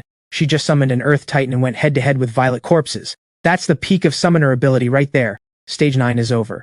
Only Rael and Lena make it through, and the 4 Institute tournament moves into its final round. The final stage holds a pale corpse. Its power is said to equal 50 violet corpses combined. The crowd starts speculating.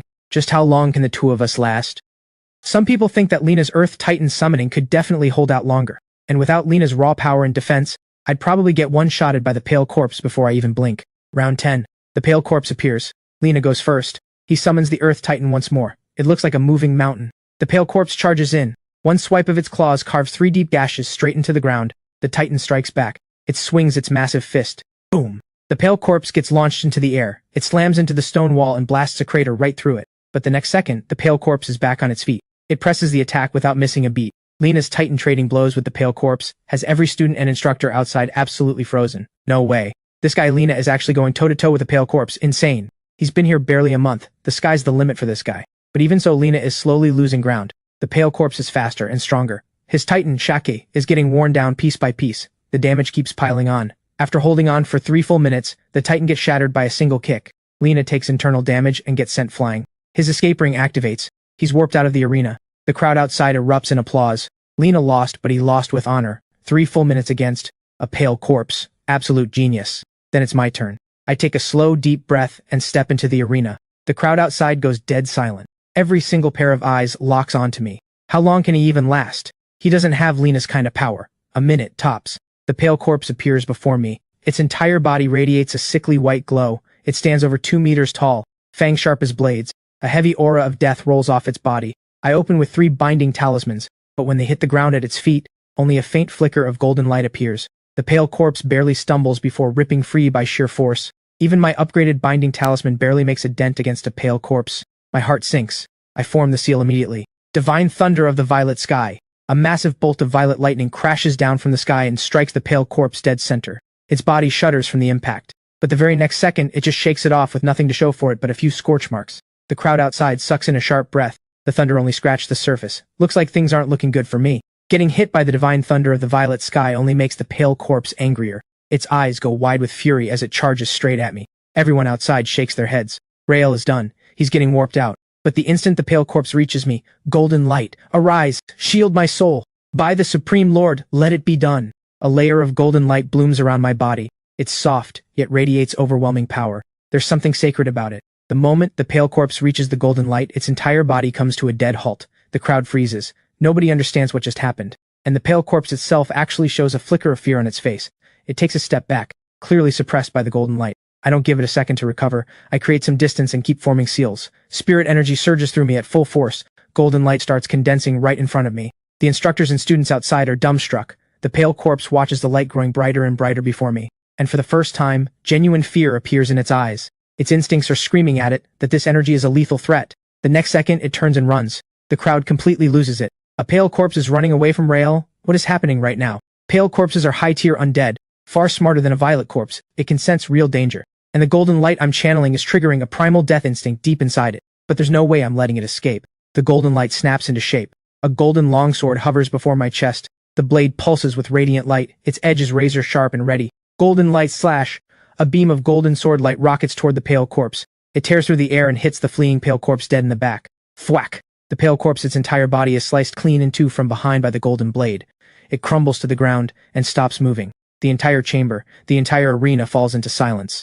No way. Rael just one-shotted a pale corpse. That was a pale corpse. And he dropped it in a single move. What ability is that golden sword? That power level is absolutely insane. Nobody has ever seen anything like this. He just went head-to-head with a pale corpse for 3 solid minutes. He knows better than anyone how tough they are. And yet Rael drops it in one hit. Do you understand what that means? The 4 Wuda instructors look at each other in disbelief. Not one of them can find words. Elder Crane of Jingda Institute sits in the spectator stand. Just as I thought. This kid's potential goes far beyond what anyone could have imagined. Zane sits off to the side. His face has gone completely pale. He just watched me one-shot a pale corpse with his own eyes. The shock leaves him speechless for a long time. I walk out of the arena slow and steady. Everyone outside parts to make way for me. Every look I get is filled with awe and disbelief. The head principal of Wuda Institute walks up to me, visibly moved. First place in the 4 Institute freshman tournament, Rael. Prizes, 1 spirit vial and 1 netherstone. He holds out a lacquered box with both hands. I open it. Inside sits a single deep purple netherstone. It pulses with a soft, steady glow. This is exactly what I need to break past the 2nd tier level cap. I close my fingers around it. The corner of my mouth curls up. It's time to push for the 3rd tier. News of the 4 Institute tournament spreads like wildfire. By the time I get back to Jingda, I've barely stepped through the gate when I see the plaza packed wall to wall with what looks like every student and instructor at the institute. Almost all of them are here. The moment they spot me, the crowd erupts in a roar that shakes the air. Banners are strung up everywhere. I'm a little stunned. Moving through the crowd, people keep slapping my back, shaking my hand, pushing things into my arms. Elder Crane steps out from the crowd with a wide grin and pulls me away. We head back to his courtyard. The old man settles into his seat at the stone table. His eyes are full of pride. Well done, kid. I give him a nod and set the netherstone down on the table. Principal Crane, should I use the netherstone now? No rush. The netherstone only works once. You're only at second tier, level 15. Using it this early would be a waste. So you're saying? Push to level 30 first. Then we'll talk. I've already set up a trial for your leveling. It's in the hills behind the institute. The whole zone is full of violet corpses. 3 pale corpses in the deepest area. Perfect for where you are right now. Here's my access token. Use it to enter the trial. The entire back mountain is open to you. I take the token. It's heavier than it looks. I pause. Something comes to mind. Principal Crane, my rank up quest for the 3rd tier requires 10 pale corpses and 1 verdant corpse. A verdant corpse. Your Daoist ability really is something else. The rank up quest always matches the challenge to the tier. Every tier gets forged the hard way. You're going to be something extraordinary. I'll keep an eye out for a verdant corpse opportunity. When the time is right, I'll set it up. The next morning I head to the back mountain with Elder Crane's token. At the entrance to the back mountain trial, a staff member on duty is slumped over the desk, fast asleep. He looks up when he sees me coming and says with a lazy, irritated look, "Student ID." I hand it over. He glances at it and immediately pulls a face. "A freshman? In this trial? Get out of here. Come back in 2 years." I don't say a word. I just hand him the token. This is Principal Crane's token. He takes it with both hands, checks it 3 times over, and once he's sure it's real, his whole face lights up with a grin. "Rael, sir." "Of course. One moment, please. I'll get your trial access set up right away. Which zone do you need? The deep violet corpse zone or the pale corpse zone?" "Whatever you like. The deepest pale corpse zone." Inside the back mountain trial, I start grinding. Violet corpses are no threat to me anymore. 1 bolt of violet lightning and they drop in waves. I head straight for the pale corpse zone. First one. The moment it charges out, I open with 3 binding talismans to slow it down just enough. Then the golden light seal wraps around me. The golden light slash takes shape. The blade fires. The pale corpse splits clean in half. 2nd, 3rd, 4th. My level climbs fast. 2nd tier 16, 18, 20. Every level up, my spirit energy grows fuller. I can feel it. My violet lightning is getting stronger with each kill. By the 10th pale corpse, my level has locked in at 2nd tier, level 30. Boom. The last pale corpse goes down in 1 slash. Its whole body collapses instantly. Nothing moves. The system chime rings in my ears. The system panel flashes my quest progress. Defeat 10 pale corpses complete. 1 verdant corpse stands between me and the 3rd tier. Congratulations, player. 2nd tier, level 30 achieved. New skill unlocked, Exorcist Talisman. Boosts the skill power of whoever it's applied to by 50%. I take a deep breath. A new talisman, the Exorcist Talisman. Same idea as my Exorcist's Edge passive. Except this one can be applied to others. It amplifies whoever uses it. I head out of the trial immediately and go straight back to Elder Crane. He reviews my progress and nods with approval. Good. Use the netherstone now. I sit cross-legged and close the netherstone in my palm. Purple spirit energy pours out of it and flows slowly through my meridian nodes into my core. Deep inside, my spirit energy capacity expands at a visible rate. About an hour later, I open my eyes. Every part of me feels renewed. On the system panel, the 2nd tier level cap has jumped from 30 to 40. Good. I've already lined up your next target. The Jiangcheng trial is newly opened. They need help clearing out the outer zones. Perfect for your leveling. And it's not far from your home. Go check on things while you're there. Something warm stirs in my chest. The next morning, I show up at the front gate with my gear. Rael, you're heading to the Jiangcheng trial too? Yeah. I give a cool nod. Rael, didn't expect you to be assigned to this mission too. Walking behind Zane is a girl in a pink uniform. Tall, striking looks, cold energy about her. She gives me a quick once-over, then looks away, clearly unimpressed. Zane immediately sidles up to her. Frost, let me carry your bag. She gives him a flat look. No need. Frost, you're at 2nd tier level 28. Almost at 3rd tier, right? You're literally our role model. She gives a half-hearted reply, then glances over at me. You're Rael? I nod. A cold smile curls at the corner of her mouth. I'm Frost, 2nd year, 2nd tier, level 28. I'm leading this mission. I heard you got noticed for figuring out that glutinous rice weakens undead. That's what got the Institute's attention. That's why they sent someone like me to babysit. Because with 1st year's level of power, what business do you have on a frontier mission? Frost, Rael literally made Jingda history. It wasn't just the rice thing. Please. He found a few counter items. Everyone has a little trick up their sleeve. Real power is what matters. If you want respect, prove you earned it. Not that you were handed it. She glances over at me as she says it. I know exactly who that's aimed at. This mission was personally arranged by Elder Crane for me. Frost probably knows some of the details. She's clearly written me off as someone with no real ability who just likes to show off because of his connections. She walks over to Seraphine. I heard your family's car is here. Come on, we're riding with you. Sure, Frost. All 4 of us get into the Shen family car. Frost drops herself into the front passenger seat like she owns it. Frost, you've got to look out for me on this mission. 2nd tier 28, what's your training secret? Seraphine and I sit on the other side. Seraphine leans toward me. Rael, I've broken through to 2nd tier now. And then Phoenix Blaze awakened as a passive. Phoenix Wing Ascent got a major power boost. Once we're in the trial, let's see who can rack up more kills. Who drops more violet corpses first? I'm not losing to you this time. I'm not interested. Violet corpses at my current level go down with a single gesture. His expression stiffens, clearly not happy with my answer. He turns his head away and goes quiet. After a few hours on the road, we finally reach the entrance to the Jiangcheng trial. The entrance is set up in a wasteland on the edge of the city. Warning tape stretches out all around it. In the center, a pit drops into total darkness. Dark energy keeps seeping out from below. A man in a work uniform walks up to meet us. Jingda sent just the four of you? I'm the trial manager. Brock, second tier, level 26. He looks us over. Highest level here is Frost, second tier, 28. Brock's expression goes flat. A bunch of first years showing up here is just going to cause problems. Go home. This trial is out of your league. Zane blows up on the spot. He steps right up to Brock. Voice full of anger. Brock, watch your mouth. Frost is second tier, 28. Top 10 second years at the entire Jingda Institute. So what if she's level 28? This trial is crawling with violet corpses. You four couldn't clear them out if you tried all day. I don't even have time to babysit you. You'd end up getting yourselves killed in there. Step aside. Arguing gets us nowhere. Let's just go in and see. Brock gives me a sideways look, clearly annoyed. But he has no choice. We're from Jingda. He has to cooperate. Brock sighs and gives in. He grudgingly leads us inside. Fine, I'll take you in. But if you die, that's on you. The trial tunnel is thick, with death energy. The second we step out of the tunnel, 3 violet corpses come charging straight at us. Seraphine's eyes light up. He raises his hand immediately. Red light flares from his palm. Phoenix wing ascent. A blazing crimson phoenix streaks out and sweeps across from his palm. It hits one of the violet corpses dead on. Fwoom! The violet corpse burns to ash on the spot. Rael, what do you think? My flame ability is at least on par with your thunder now, right? I don't even look at him. That flame ability is solid. You'll be powerful one day. But right now, Phantom Claw. 3 dark claw marks shoot from my palm and tear through the air. Slash. The other 2 violet corpses are shredded on the spot. Let's keep moving. Frost, that move is incredible. Seraphine, you can't even match me, let alone Frost. Don't bother showing off in front of her. Frost can one-shot 3 at a time. You got one. The gap is massive. Frost glances over at me, smug, waiting for me to say something. I stay quiet. I just raise my hand and form the seal. Divine thunder of the violet sky, fall. Boom. A massive bolt of violet lightning crashes from the sky. The entire wave of violet corpses charging at us from ahead, all 10 plus of them, are charred to ash in a single strike. The entire tunnel goes dead silent. Frost's jaw drops. The grin on Zane's face freezes. Brock stares blankly at the scorched bodies covering the floor. He can't find a single word. This is what he called a first-year student? We head toward the pale corpse zone. Rael, okay, I'll admit you've got some ability. But pale corpses are in a completely different league from violet corpses. You first-years get a little power and think you're untouchable. When you can't handle it, don't come crying to me. Rael, the pale corpse zone is seriously dangerous. We don't have clearance from above. Even with Frost at second tier 28, going near pale corpses needs extreme caution. Principal Crane's token. Rael, why didn't you say so sooner? With this token you can go anywhere in the entire Jiangcheng trial. Fine, let's go. I want to see what you're actually capable of. But let's be clear up front, if you get into trouble, you're on your own. I'm not stepping in. We reach the edge of the pale corpse zone. The first pale corpse shows itself.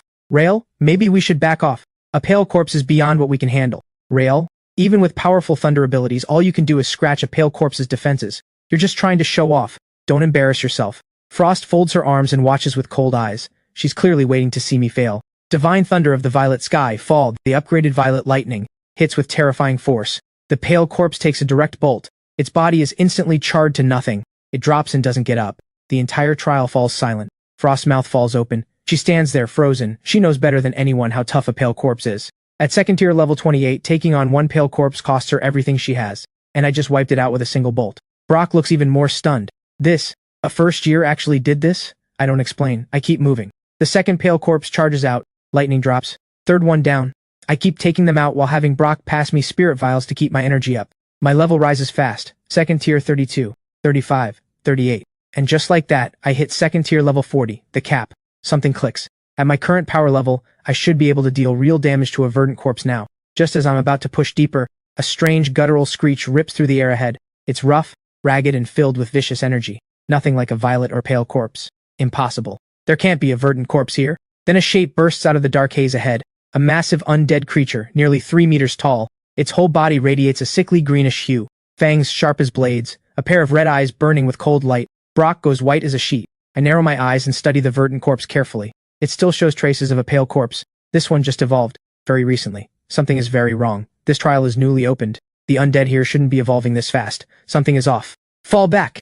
Everyone fall back now. Rael, let's go. A verdant corpse is way beyond us. Staying here is just asking to die. But I don't move. I'm at second tier level 40. My rank up quest only needs one verdant corpse kill. I have to face this.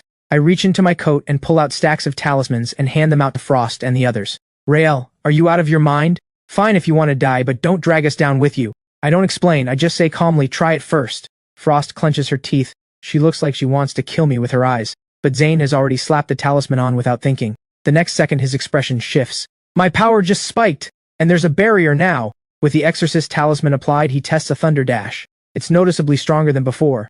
Zane just stares in disbelief. Frost slaps hers on, skeptical. The next second, she freezes too. Her spirit energy feels like it just got a direct shot of adrenaline. The power boost is massive. The Exorcist talisman makes her feel like her abilities hit at least 50% harder. Brock puts his on with shaking hands, too stunned to speak.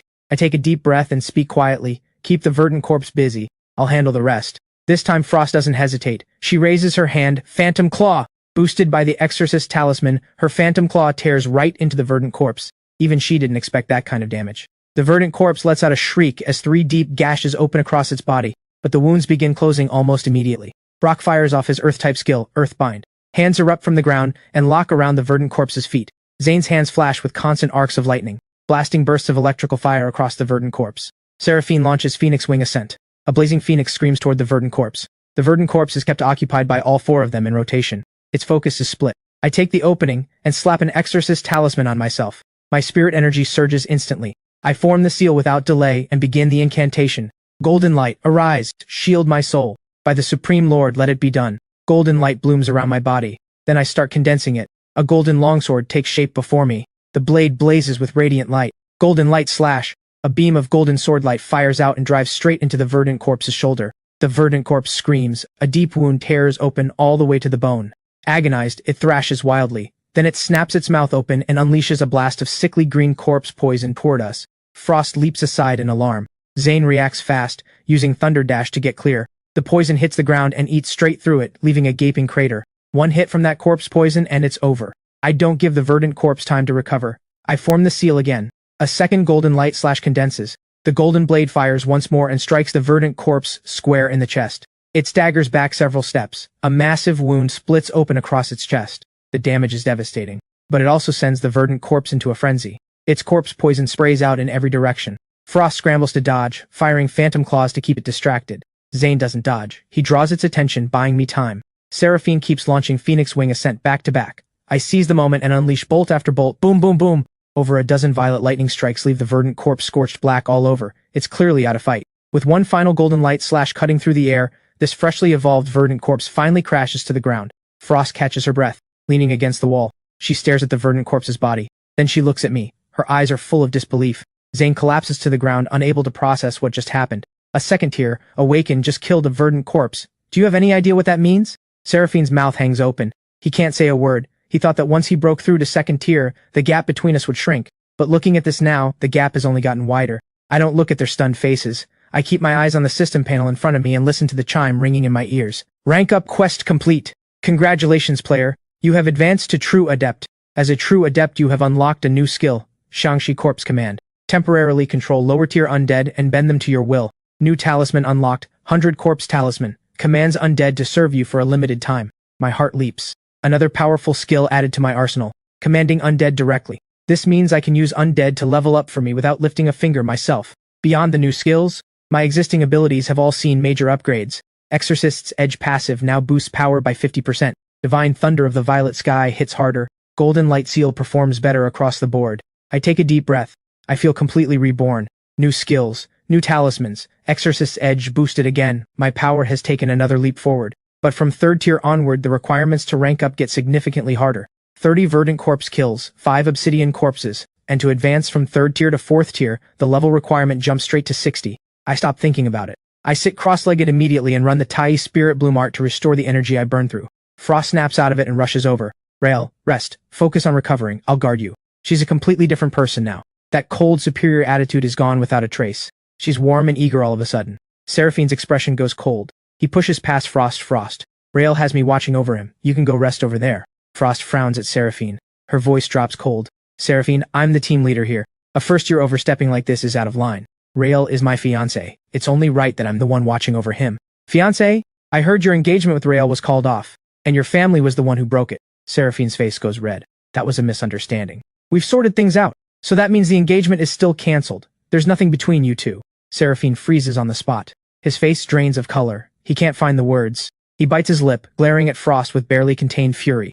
Zane sits a short distance away, watching the whole thing with a face darker than a storm cloud. While the two of them are still bickering, something feels off. What do you mean off? Look at the path we came through. The death energy was faint back there. And look at those coffins. All throughout the trial, the rate at which the coffins are producing undead has sped up dramatically compared to before. You're right. I can feel it too. Something is very wrong with this trial. It feels like the whole thing is alive. More than alive, it's evolving. I look up and Elder Crane steps out from the dark haze at the tunnel entrance. Behind him are several senior instructors from Jingda. Principal Crane, why are you here? I sense an abnormal energy surge in the Jiangcheng trial. I came to check immediately. Just as I suspected. This trial has gone wrong. There must be an obsidian corpse deep inside, in the middle of evolving into a main corpse. A main corpse? That's impossible. That's almost as dangerous as the Undying. How can a brand new trial have a main corpse? I don't know the exact reason yet, but the last time something like this happened was Fenggu City. That city has completely fallen. It's a city of the dead now. Silence falls over everyone. Frost is frozen stiff with fear. Zane crumples to the ground. Seraphine grabs the edge of my sleeve with a hand that won't stop shaking. Elder Crane speaks slowly. A corpse tide is about to hit Jiangcheng. The entire city will become a hunting ground for the undead. My fist tightens. My home is in Jiangcheng. My parents are in Jiangcheng. I have to stop the corpse tide. I look toward the depths of the trial. The death energy is thickest there. That's where the main corpse is. This is clearly far worse than anyone imagined. Rael, there's no time to waste. Get out of the trial now and hold the outer zones. Stop the spread. As for the main corpse deep inside, I'll handle that personally. Principal Crane, take care. You too, kid. I give a nod and take a slow breath. I turn to Frost and the others. Move. Follow me out of the trial. All four fall in immediately. Frost's face is tight with tension. Her legs are still a little unsteady, but she grits her teeth and keeps up. Rael, I was just looking for you. What's the situation outside? The trial has gone critical. Death energy has already spread to the South District. It's pushing toward the North District now. Undead are breaking out of the trial and attacking civilians. The Institute is ordering you to link up with the city defense forces and protect and evacuate the public. My chest tightens. My home is in the North District, one of the busiest parts of the city, and right now it's a disaster zone. I don't hesitate. I slap on a swiftness talisman and my body goes feather light. I take off at full speed. Seraphine scrambles after me. Rael, wait up! Frost and Zane follow right behind. The trial entrance is over 10 kilometers from the North District, normally a 20-plus minute drive. But with the swiftness talisman, I'm moving like a full sprint. In moments, I've left Frost and the others far behind. Within just a few minutes, I start seeing signs of chaos on the streets. Some pedestrians have skin turning a sickly green. They stagger. Rasping growls escape from their throats, corroded by corpse poison, turning into shamblers right before my eyes. Further ahead, fully formed undead are already visible, chasing terrified civilians through the streets. I can't stop for this. Getting home is the priority. I cut through the side streets and finally reach my neighborhood.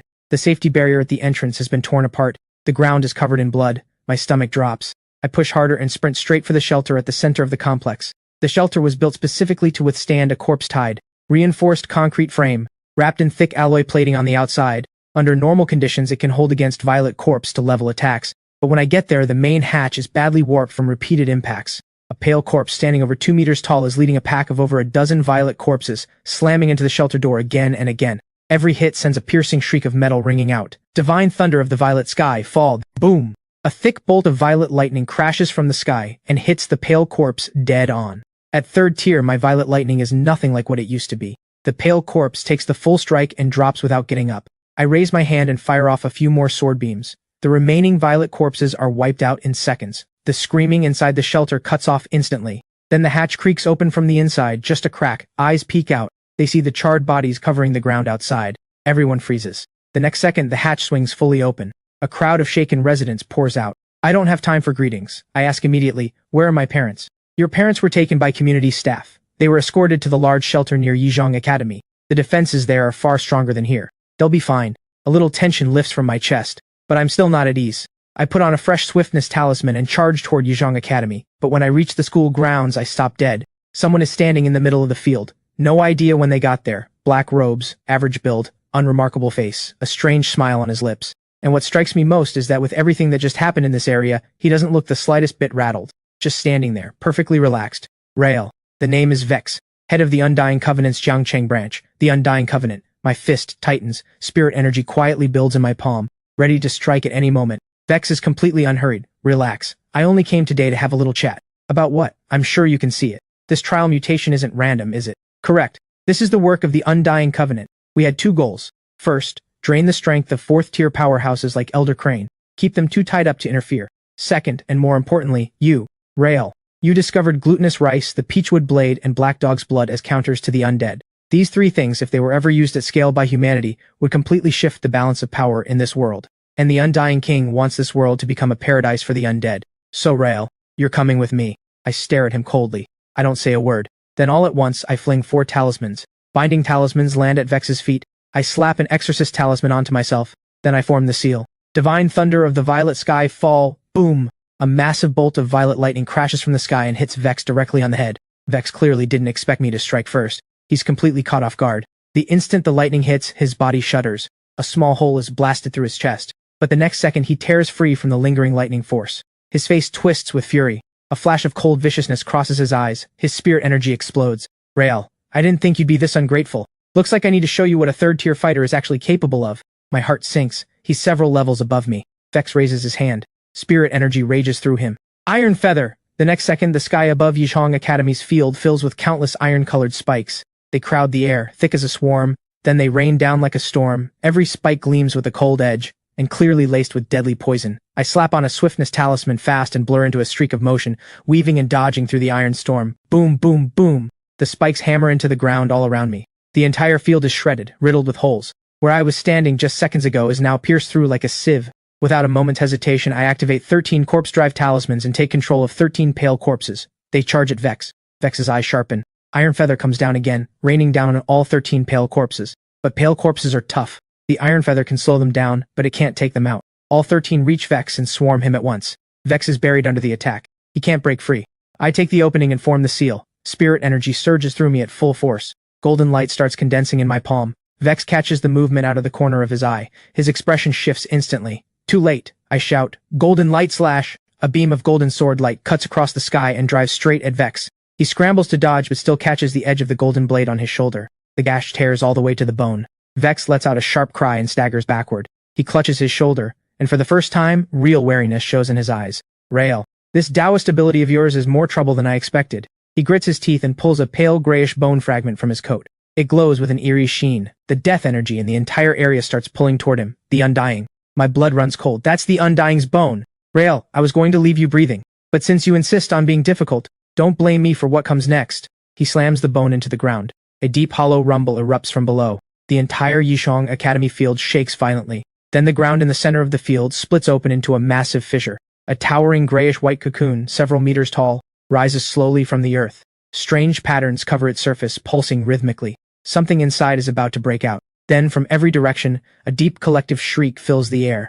I look up and draw a sharp breath. Every undead across the entire city of Jiangcheng is converging on Yizhong Academy. Violet corpses, pale corpses, verdant corpses, and even I can just make out several pitch-black obsidian corpses moving through the undead tide. Rael, the main corpse is almost fully evolved. Since I can't take you with me, you can die here instead. Cracks begin spreading across the cocoon's surface. From the direction of the shelter, Frost, Seraphine, and Zane come running. A main corpse. That thing is almost on the level of the Undying. Seraphine's legs give out. Zane crumples to the ground, completely speechless. The undead tide is closing in from every direction, completely surrounding Yizhong Academy. I do a quick estimate. At least dozens of verdant corpses, over 10 obsidian corpses, and uncountable violet and pale corpses on top of that. A force this size is nowhere near what we can handle. The residents at the shelter fall into panic again. I take a deep breath and start unleashing skills, cutting down the undead, pushing to the front. Go ahead, struggle all you want. The harder you fight, the worse your end is going to be. You Undying Covenant filth. You're the one who's done for. I look up. A figure drops from the sky and lands steady right beside me. Elder Crane. The tension drains out of me. Vex sees Elder Crane and goes completely rigid. No, that's impossible. How are you here? I stationed over 10 obsidian corpses to block you. How could you possibly have gotten free? So it really was the Undying Covenant behind all this. Those 10+ obsidian corpses went down in a single move. One move took out over 10 obsidian corpses? Are the rumors actually true? You've broken through to the 5th tier? Elder Crane ignores him. His cold gaze fixes on the cocoon. The cracks on its surface are spreading fast. Then it explodes. A terrifying undead creature, 4 meters tall, steps out of the wreckage. Its body is pitch black, covered in coarse, rigid black fur, fangs like weapons, long, powerful limbs, every claw gleaming with cold light. And what hits hardest is the overwhelming pressure radiating from its body. Everyone present finds it hard to breathe. A main corpse. A fully evolved main corpse. Elder Crane takes a slow, deep breath. His figure blurs and he launches himself forward. The spirit energy rolling off him is immense. He drives a palm strike into the main corpse. The main corpse raises its own palm to meet it. Boom! The entire Yizhong Academy field shakes. The ground fractures in all directions. Every window in the surrounding building shatters. But the one-on-one fight has barely started when the undead tide from every direction floods onto the Yizhong Academy field. Frost, Seraphine, and the others start fighting back. But against verdant corpses and obsidian corpses, they're completely outmatched. They're on the verge of being overwhelmed. At the very last moment, a low rumble of thunder rolls through the sky. 4 figures drop from above. Jingda's 4 instructors have arrived. Cinder waves a hand. A sea of fire erupts across the sky above the field. Wherever it reaches, every undead is burned to ash in an instant. Volt's body crackles with surging electricity. A massive violet storm cloud spreads across the entire zone. Lightning falls. Wave after wave of undead get struck down. Rex plunges into the undead horde barehanded. Every punch caves in the skull of multiple violet corpses. Lyra's mind force surges. An invisible wave of psychic energy sweeps across the field. Every undead in range is thrown into chaos. 4 domains unfold at once. The entire Yizhong Academy field becomes a killing ground for the undead in an instant. I'm not standing still either. I keep forming the divine thunder of the violet sky seal and let violet lightning fall. A verdant corpse is charred to nothing on the spot. On the other side, Elder Crane and the main corpse are reaching a critical point. The main corpse was holding its own against Elder Crane, but with 4 more instructors in the fight, the tide turns immediately. Caught in all 4 domains at once, the main corpse takes damage from every angle. It lets out a furious shriek as its body begins to go translucent. It's trying to escape. Elder Crane spots the opening and drives a palm strike into the main corpse's back. The main corpse lets out a scream and its body plunges straight into the earth. Gone. The entire Yizhong Academy field goes silent. All 4 instructors exhale at the same time. The undead tide rapidly thins as the domains sweep through what remains. Vex is on the ground, barely alive. I walk over and crouch down in front of him. Vex coughs up black blood and lets out a strange laugh. Don't celebrate yet, Rael. The Undying Covenant has already laid its web. This is only the beginning. With those words, his head drops to the side. He's gone. On the other side, the people from the shelter are streaming out. Dorian is there, of all people. Rael, I'm sorry. I was blind before. You are the best student I have ever taught. I say nothing. I just give him a nod and the chaos slowly settles. Elder Crane walks over to me and puts a hand on my shoulder. You did well today. The Undying Covenant has been stirring lately. I need to go pay some old friends a visit and remind them what pain feels like. In the meantime, your job isn't going to be easy. First, push your level. Second, prepare for the tournament. In the days that follow, I throw myself into training. Word keeps coming in. Several Undying Covenant strongholds have been destroyed. Clearly the work of Elder Crane and his allies. I keep busy on my end too, grinding out 5 types of talismans non-stop. My level keeps climbing. The day before the end of term assessment, my level has settled solidly at 3rd tier, level 20. On the day of the assessment, freshmen from all 4 great institutes gather at Jingda. Together with Jingda's own first years, over 400 students in total are brought to the same trial entrance. The Jiangcheng trial. The same place that just saw a full corpse tide outbreak. After Elder Crane and several other 4th tier fighters swept through and cleared it out, the undead numbers dropped significantly, which makes it ideal for an end-of-term assessment. At the trial entrance, the students from each institute stand in 4 separate groups, but every single pair of eyes turns toward me. Each look carries a mix of scrutiny and awe. Lena is the first to approach. He looks me over and grins. Heard you hit 3rd tier. You too? Just recently. A small smile crosses my face. I honestly didn't expect Lena to be keeping pace with me. True to his reputation as Wuda's top freshman, the instructor running the assessment steps forward. The end-of-term assessment runs for 24 hours. Points are earned by eliminating undead. The higher the tier of the undead, the more points it's worth. Begin! Over 400 students pour into the trial at once. I don't go with the crowd. I slap on a swiftness talisman alone and head straight for the deep zone. My target is the high-tier undead in the center. That's the only place where I can knock out my rank-up quest fast. About 10 minutes in, I reach my destination. The obsidian corpse stands nearly 3 meters tall, completely black. A heavy aura of death pours off its body, long limbs, every claw gleaming cold. It's crouched on a pile of rubble, resting. I stop at a distance and raise my hand to activate control. 2 pale corpses charge in. The moment they get close, the obsidian corpse's eyes snap open. Murderous light floods its gaze. In an instant, the creature explodes into motion, insanely fast. The 2 pale corpses never even see it coming. 1 strike each, both crushed flat on the spot. I suck in a sharp breath. This obsidian corpse is even stronger than I thought. 1 hit is enough to kill a verdant corpse outright. I send the remaining 20+ pale corpses swarming in at once. Faced with that wall of bodies, the obsidian corpse just swings its claws. Each swipe shatters several pale corpses at once. In less than a minute, only 2 verdant corpses and a handful of pale corpses are left. My eyes sharpen. I form the seal and chant the incantation. Spirit energy surges wildly through my body. Dark storm clouds gather overhead, charged with divine thunder of the violet sky. I layer the golden light seal on top. A terrifying bolt of golden violet lightning crashes down from above. It strikes the obsidian corpse dead on the head. The blast sends it staggering back several steps. Its body is scorched black, but it does not fall. Instead, it lets out a furious screech and explodes forward. Straight at me. I slap a swiftness talisman onto my body. My speed doubles in an instant. I twist aside, dodging its lunge, then call out, Golden Edict Slash. A golden blade sweeps through the air and carves across its chest. A wound splits open so deep the bone shows through. Dark corpse fluid pours from the gash in a steady stream. The creature thrashes wildly, but the damage is done. I take a slow, steady breath and step forward. I raise my hand and form the seal again. Divine thunder of the violet sky layered with the golden light seal. Then one final golden edict slash. The wounded obsidian corpse is finished in a single blow. The system chime rings out loud and clear in my ear.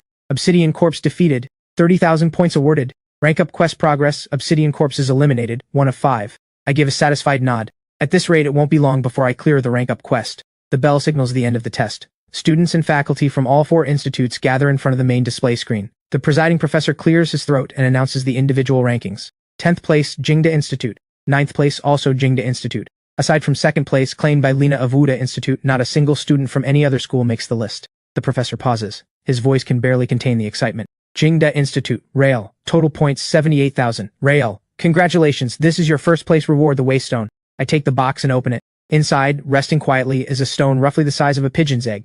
Pure white from end to end. It gives off a soft, gentle glow, warm and smooth to the touch. The stone seems to hum in resonance with the spirit energy inside me. This is the Waystone, a treasure that can unlock an entirely new ability. I'm about to say a few words of thanks when the spirit energy inside me suddenly surges violently. The Waystone pulses with soft, radiant light.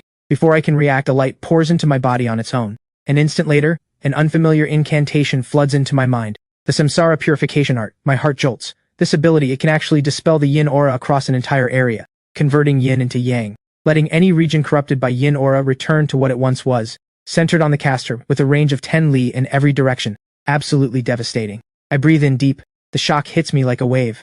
A trial zone exists because of one thing, the thick yin aura smothering it. Yin aura breeds corpses. But if that yin aura is wiped out, the trial zone ceases to exist. Every region the trial zone has swallowed would return to the normal world. This is the key to humanity's counterattack. I don't hesitate. I form the seal immediately and begin to chant. Spirit energy tears through my body like a current. Heaven and earth be clear, all dark evil scatter. Samsara purification, let the sacred rain descend. My entire body is wrapped in a radiant, holy golden light. The next moment clouds mass in the sky above, but not the storm clouds of the divine thunder of the violet sky. These are soft golden clouds. Countless fine threads of golden rain pour down from them and settle evenly across the trial zone. Wherever those golden threads fall, the yin aura blanketing the trial zone dissolves at a visible, almost unreal speed. The ruins slowly reclaim their original form. Shattered buildings and broken streets smooth themselves out. The dead gray sky clears and brightens. Bathed in that golden rain, the Jiangcheng trial zone swiftly transforms back into the world it used to be. Every student and faculty member from all 4 institutes stands frozen. Callum's jaw drops and stays there. What kind of ability is that? The trial zone just disappeared? Everyone else is equally stunned. No one could have imagined it. An ability like this actually exists. The trial zones have always been humanity's worst nightmare. They endlessly generate new corpses, and humanity can do nothing but keep grinding them down. But now, Rael has obtained the power to erase them entirely. This means humanity finally has a way to fight back. Every single gaze in the arena locks onto me, each one burning with shock and desperate hope. But right now, I can barely stand. Using the Samsara purification art has drained a massive amount of my spirit energy. My legs are unsteady beneath me. And then, a killing intent slams into me from behind like a wall. On pure instinct, I form the seal. Golden light flares up around my body. The next instant, a fist like a sledgehammer crashes into my back. The sheer force punches straight through the golden light seal and lands dead center on my spine. I'm sent flying more than 10 meters through the air. Blood sprays from my mouth. If not for the golden light seal's protection and the reinforced body from my tempering arts, that single hit would have killed me outright. I force my body to stop and hold steady. I turn around and freeze. It's Lena. Somehow, without me noticing, she has moved to stand exactly where I was just standing. The calm mask she always wore is gone. In its place, a slow, unsettling smile. She raises her head. The aura around her body shifts in an instant. Her spirit energy reading surges to several times what it was before. I've been waiting over a year for this. Waiting for the one moment you let your guard down, Rael. What a shame that hit didn't finish you. Undying Covenant. And you're one of the undying. Not bad for a kid. The divine earth body I showed before was nothing but a disguise. Corpses are born from the power of the earth itself. My true power is beyond anything you could imagine. So you noticed. Your 3-part rice technique counters the corpses, and the Undying Covenant has been losing sleep over it. And now you've just unlocked something new. An ability that can erase the yin aura from trial zones. A threat like that cannot be allowed to live. Rael, if you won't serve us, then I'll send you off myself. At that exact moment, a figure drops from the sky. It lands firm and steady between me and Lena. One hand reaches out and meets Lena's massive strike head on. The entire arena shakes to its foundation. The ground splits open in a web of cracks. Elder Crane, you made it back this fast? So there really was a mole. The Undying Covenant's location we found recently was bait all along. A well-laid trap. But my instincts saved the boy's life. Elder Crane, Today just wasn't our day. Rael, we will come again. With that, she gathers the Undying Covenant members hidden among the students and vanishes in a blur, every one of them gone at once. The arena is left in ruins. Callum and several other Jingda professors are helped to their feet by nearby students. Every face in the room is pale and grim. The students look like they've seen the end of the world. What just happened makes one thing clear to everyone. The Undying Covenant has infiltrated far deeper than anyone realized. Elder Crane turns and crouches beside me. He steadies me. You alright? I'm fine. Come with me back to Jingda. It's time for you to be fully involved. Elder Crane takes me straight to the principal's office at Jingda Institute. Inside, alongside the principal of Jingda, are the principals of 3 other institutes. Also present, over a dozen high-ranking fighters of considerable status. Every single one radiates a presence that is impossible to read. 4th tier peak. Several of them feel close to 5th tier. This room holds the most elite fighters humanity has against the corpses. The Jingda principal speaks first. Rael, Elder Crane has told us everything. Your samsara purification art, the one that can purge the yin aura from trial zones. Humanity finally has a way to strike back.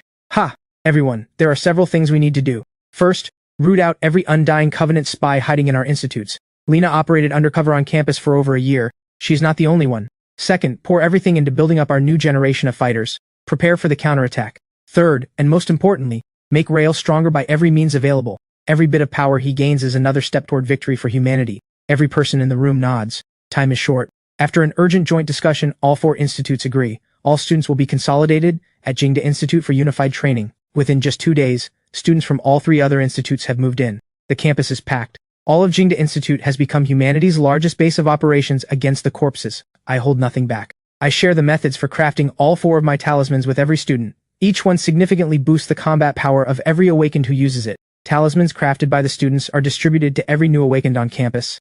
Zane, Seraphine, and others form squads led by upperclassmen like Forge. They push hard into trial zones to grind their tears. All of Jingda Institute falls into a state of intense, relentless momentum. Meanwhile, Elder Crane pulls me aside. Rael, your rank-up quest still needs 10 more verdant corpses and 3 obsidian corpses. We're heading to the Liangshan trial zone. High density of corpses there. Perfect for you. The Liangshan trial zone is one of the highest-rated trial zones in the Jiangcheng region. Deep inside, 3 obsidian corpses guard the inner sanctum. No ordinary student or instructor would dare venture that far, but with Elder Crane as my guardian, I have nothing to worry about. In less than half an hour, I take down 8 verdant corpses one after another, each kill faster than the last. I reach the heart of the zone, the yin aura grows thicker with every step, and finally I see them. 3 obsidian corpses standing guard, side by side in a line. Every one of them radiates a crushing, suffocating pressure. Their red eyes burn with vicious intent. Elder Crane stays a step behind me, making no move to intervene. He's clearly here to test how far I can go. I raise my hand and fling out a corpse drive talisman. The nearby pale corpses and verdant corpses fall under my control. I charge forward. The 3 obsidian corpses react immediately. All 3 rush at me at once, so ferocious it makes your skin crawl. I direct my corpse army to swarm 2 of the obsidian corpses and seize the opening. I unleash the divine thunder of the violet sky, amplified by the golden light seal. A thick bolt of violet lightning tears downward. The first obsidian corpse shudders from the impact, its body scorched black. I follow up immediately with the golden edict slash. The golden blade materializes and drives straight into the obsidian corpse's neck. The first obsidian corpse drops in an instant. It does not get back up. I run the same play again. The second obsidian corpse goes down the same way. Just one more stands between me and the rank up. But right then, the last obsidian corpse lets out a strange, unsettling shriek. Yin aura erupts across its body. Its frame begins to swell. A thick black carapace grows over its entire body. A twisted flame ignites in its red eyes. Feral surge. My mind moves instantly. I pull my corpse army back and order them to stand down. Stay out of this. This fight is mine alone. The feral surge obsidian corpse launches at me. At least twice as fast as before. I activate all 4 talismans at once. My body blurs into after images. I sidestep its lunge, then fall back over 10 meters to open up some distance. Both hands form the seal. A golden violet lightning bolt crashes down from the sky. Dead center on the obsidian corpse's head. This is the most powerful strike I have, my absolute limit right now. At 3rd tier peak, stacked with the golden light seal, I can feel the destructive force in this blow exceeding the ceiling of any ordinary 3rd tier awakened. The obsidian corpse's body convulses from the strike. The carapace on its chest splits open. For the first time, something like pain flickers in those red eyes. I seize the moment. Golden light rapidly condenses in my palm. The golden edict slash flows through my mind. But this time, I push it further. I split my spirit energy into 10 separate streams, condensing all of them at once. The next instant, I'm stunned by what appears. 10 small golden blades materialize in front of me, each only about a foot long. But every one of them radiates a razor-sharp golden light. My heart lurches. The golden edict slash has evolved. I can now summon multiple golden blades at once. I shout the command. 10 golden flying blades shoot toward the feral surge obsidian corpse all at once. They move with blinding speed, as if each one has a mind of its own, striking from 10 different angles simultaneously. The obsidian corpse raises its claws to block, but its carapace is already cracked from before. The 10 blades tear through. 10 puncture wounds open across its body at the same instant. Black corpse fluid sprays out in every direction. The obsidian corpse lets out one last screech and crumbles to the ground. It doesn't move again. Elder Crane stands some distance away. His eyes are wide as saucers. He stares down at the obsidian corpse's body. The hand stroking his beard is trembling. What exactly was that just now? I wipe the sweat from my forehead, breathing a little hard. The evolved form of the Golden Edict / First time I've used it myself. The system chime rings loud and triumphant. Rank up quest complete. Verdant corpses eliminated 10 of 10. Obsidian corpses eliminated 3 of 3. Congratulations, player. Rank up achieved. You have ascended to Celestial Master. New ability unlocked. 9-word mantra. Channel spirit energy through the words Linbing Duje Jijin, Li Chanxing. 9 words become a golden dragon that sweeps across the battlefield. I stare at the notification for a moment, stunned. Another attack ability. And not just any ability. The 9-word mantra. My existing abilities have leveled up as well. I breathe in deep. My entire body feels reborn. Spirit energy flows through me fuller than ever before. My body feels stronger and more solid in every way. Every meridian runs clear and unobstructed. And the conditions for the next rank up have updated. Eliminate 100 obsidian corpses and 10 main corpses. I immediately put the 9-word mantra to the test. I use my control to gather a few pale corpses and verdant corpses into a group. I raise my hand and form the seal. Linbing Dujijijin Li Chanxing. With each word I speak, my spirit energy surges by another measure. By the final word, my body is wrapped in a commanding, radiant golden light. Then I throw my hand forward. In an instant, a massive golden dragon bursts out from my hand, dozens of meters long, its entire body blazing with golden light. It surges forward with earth-shaking force, straight into the corpse pack. The golden dragon weaves through the horde without slowing, and every corpse it touches explodes on contact, reduced to ash. In just a matter of seconds, every single one of the dozen-plus corpses is consumed. Elder Crane stands completely still. His hand, mid-stroke on his beard, has stopped in mid-air.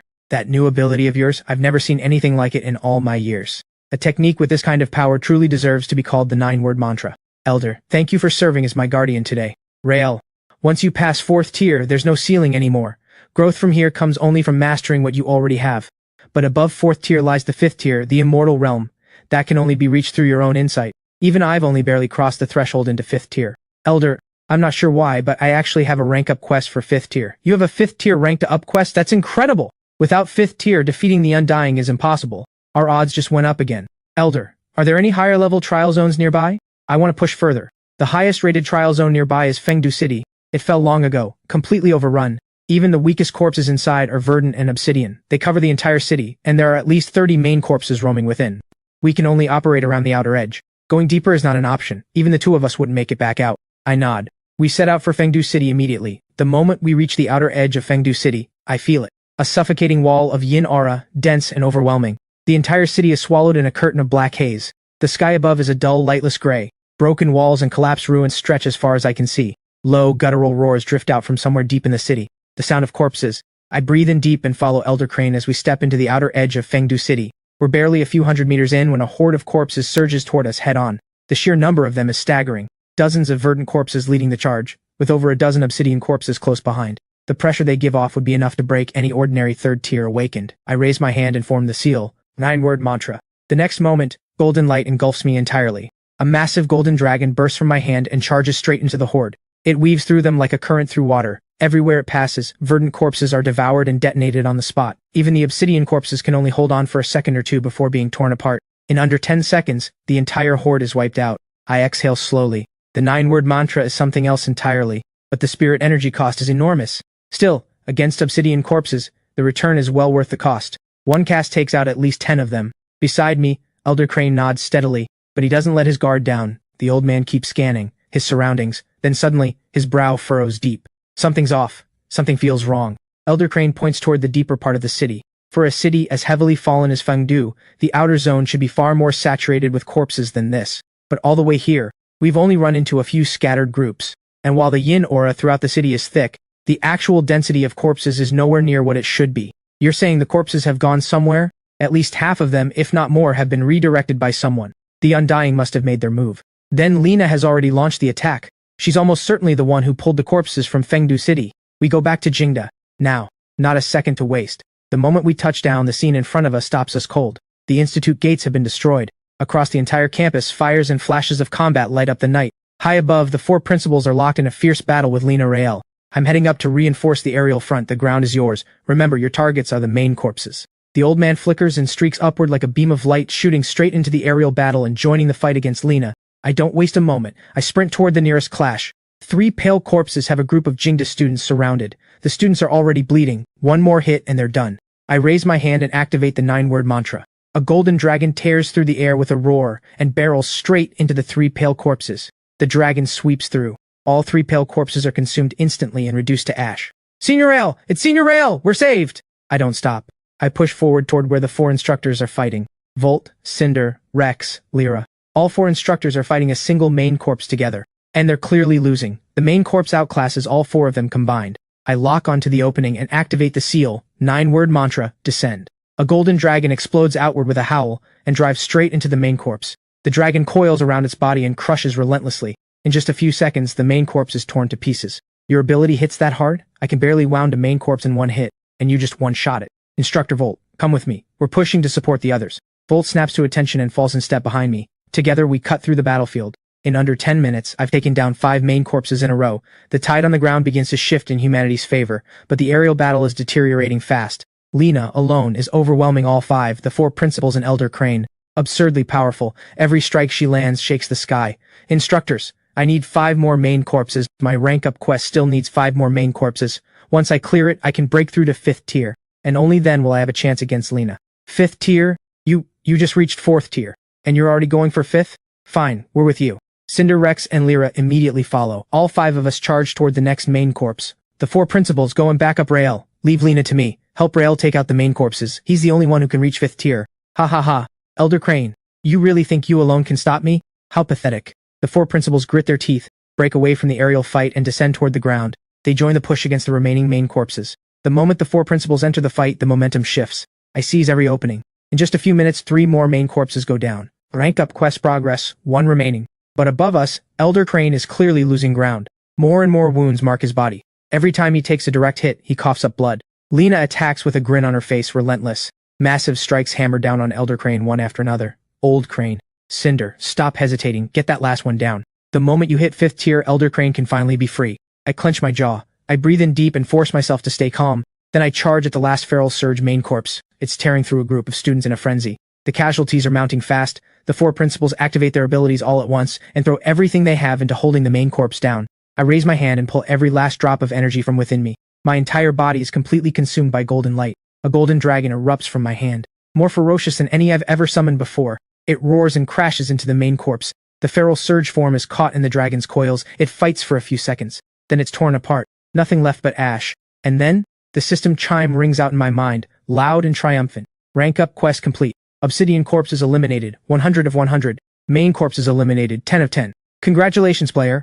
Ascending from Celestial Master. You have reached Immortal Adept. New ability unlocked, Sacred Crimson Solar Fire. Draws upon the yang aura of heaven and earth and transforms it into crimson flame. Burns away all that is dark and evil. A savage, overwhelming force wraps around my entire body. My spirit energy explodes upward without limit. Every inch of my meridians feels like it's being rebuilt from the inside. My body rises off the ground, weightless.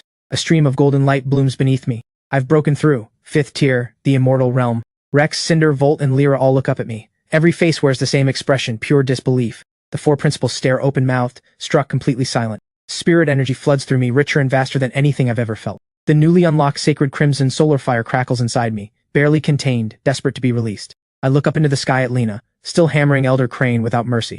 Let the crimson sun descend. Yang aura, become flame. Burn away all darkness. Sacred Crimson Solar Fire, descend. In an instant, the sky above all of Jingda Institute changes. Countless crimson clouds pour in from every direction and gather into a vast, blazing crimson sky. Then, a rain of crimson fire pours down from the clouds above.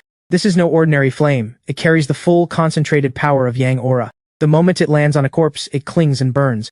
No matter how the corpse thrashes or twists, the fire cannot be put out. It burns and burns without stopping. The yin aura inside the corpses is consumed with every passing second. What remains of the corpse army, bathed in that crimson rain, screams without end. Every one of them locked in its own torment. The entire campus of Jingda Institute is blanketed in crimson fire rain. Corpse after corpse is burned to ash in the flames. And every student and faculty member of Jingda stands completely unharmed. Sacred Crimson Solar Fire. It burns only what is dark. Rael, you actually did it. 5th tier. I say nothing, I just stare at her, cold and steady. 5th tier immortal realm spirit energy surges through every part of me. Lena. It's time to end this. The power radiating from my body explodes outward as the terrifying pressure of the 5th tier immortal realm. I rise into the air, straight at Lena. Well, Rael, in just half a year you've walked a path that would take most people a lifetime. 5th tier now. You finally have what it takes to face me. I don't say a word. I just stare at her. Cold, still. Fueled by 5th tier immortal realm spirit energy, the divine thunder of the violet sky masses overhead. Amplified by the golden light seal. The power of this lightning is beyond anything I've ever unleashed. A bolt of gold and violet lightning, thick as a mountain pillar, drives straight down onto Lena's head. Lena's expression cracks. She didn't expect it. I strike the moment I decide to. No warning, no words. The instant the lightning connects, a blinding flash of light erupts across the sky. Ha! Yes, very good, Rael. You brought this on yourself. The words barely leave her mouth before she drives her fist toward me. I react instantly and speak the words. Golden light, appear now. Guard my soul. By the command of the supreme sage, so it shall be. A golden barrier flares into existence in front of me and holds Lena firmly at bay. Impossible. That punch of mine would shatter the defense of any 4th tier peak awakened. I say nothing. I slowly raise my right hand. The barrier expands instantly, and the two forces slam against each other in the air, over and over. The next instant, countless blades materialize around me and shoot straight at Lena. She throws up a shield to block. I seize the moment and keep pressing. The next instant, high above all of Jingda Institute, countless pale blue points of light fall like rain. The samsara purification art, this time no golden threads. Instead, blue-tinged purification sparks fill the sky, each one charged with dense, potent yang aura. The moment the sparks make contact with Lena, the yin aura saturating her body is devoured at a ferocious rate. She lets out a savage roar. The thick, undying aura clinging to her body is being stripped away inch by inch. Lena's expression shifts completely. Rael, that ability of yours can actually purify the aura of the undying? She clenches her teeth and vanishes in a flash, dropping back down to the ground. Her face is twisted with fury. Rael, you forced my hand. She raises her left hand. In her palm, a white bone spear forms nearly 3 meters long. The bone spear radiates a dense, suffocating death aura. The space around her warps and buckles. Lena shouts and hurls the bone spear straight at me. It moves so fast it seems to tear a hole through the air itself. I can feel the lethal force packed into this single throw. 9-word mantra. Descend. An enormous golden dragon tears out with a thunderous roar. The dragon opens its massive jaws and lunges straight at the incoming bone spear. The bone spear collides with the dragon and is swallowed whole. The next instant the dragon doesn't slow at all. It drives straight toward Lena. Lena's eyes go wide. The dragon opens its jaws one more time and tears straight through her. The next instant, Lena's body crumbles into countless flecks of ash and scatters on the wind. Every corner of Jingda Institute falls deathly silent. Then the cheering erupts like a thunderclap. The 4 principals are moved to tears, eyes red, voices gone. They can't find words. The battle is over. It takes all of Jingda Institute several days to clear the aftermath. With Lena dead, the Undying Covenant is left without a leader. The members scattered and hidden across the country are hunted down by faculty from all 4 institutes. Some are killed, others run. Humanity's counterattack has officially begun. I become the symbol of humanity's fight against the corpses.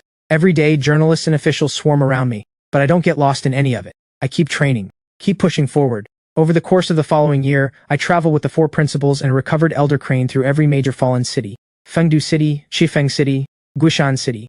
At every location I perform the samsara purification art, purging the yin aura from each trial zone, letting every city the corpses had consumed return to what it once was. Humanity's territory grows with each passing day. The yin aura of the corpses fades further every day. The world is healing, piece by piece.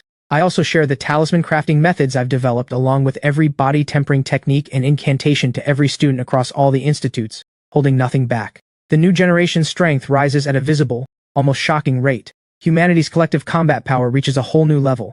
Zane, Seraphine, and others grow quickly as well. One by one, they break through to 3rd tier, becoming the backbone of a new generation. The remaining Undying Covenant strongholds are rooted out one by one, every last member eliminated. For the first time, humanity is no longer living under the shadow of fear. A year later, I return from the last fallen city, back to the Jingda Institute campus. As I approach the front gate, I stop. Rael's back! Rael, we've been waiting for you! I smile, and walk toward them. Sunlight pours across the Jingda Institute campus. That warmth fills my lungs as I breathe it in. The dark clouds that once hung over this sky have long since been scattered. All that's left is a clear sky ahead. I look up. Those dark, relentless days have finally become the past. The road ahead is still long, but I believe humanity will defeat the corpses, completely, and restore this world to what it used to be. Soon the corpses will be gone from this world entirely, and I will keep walking forward, until that day finally comes.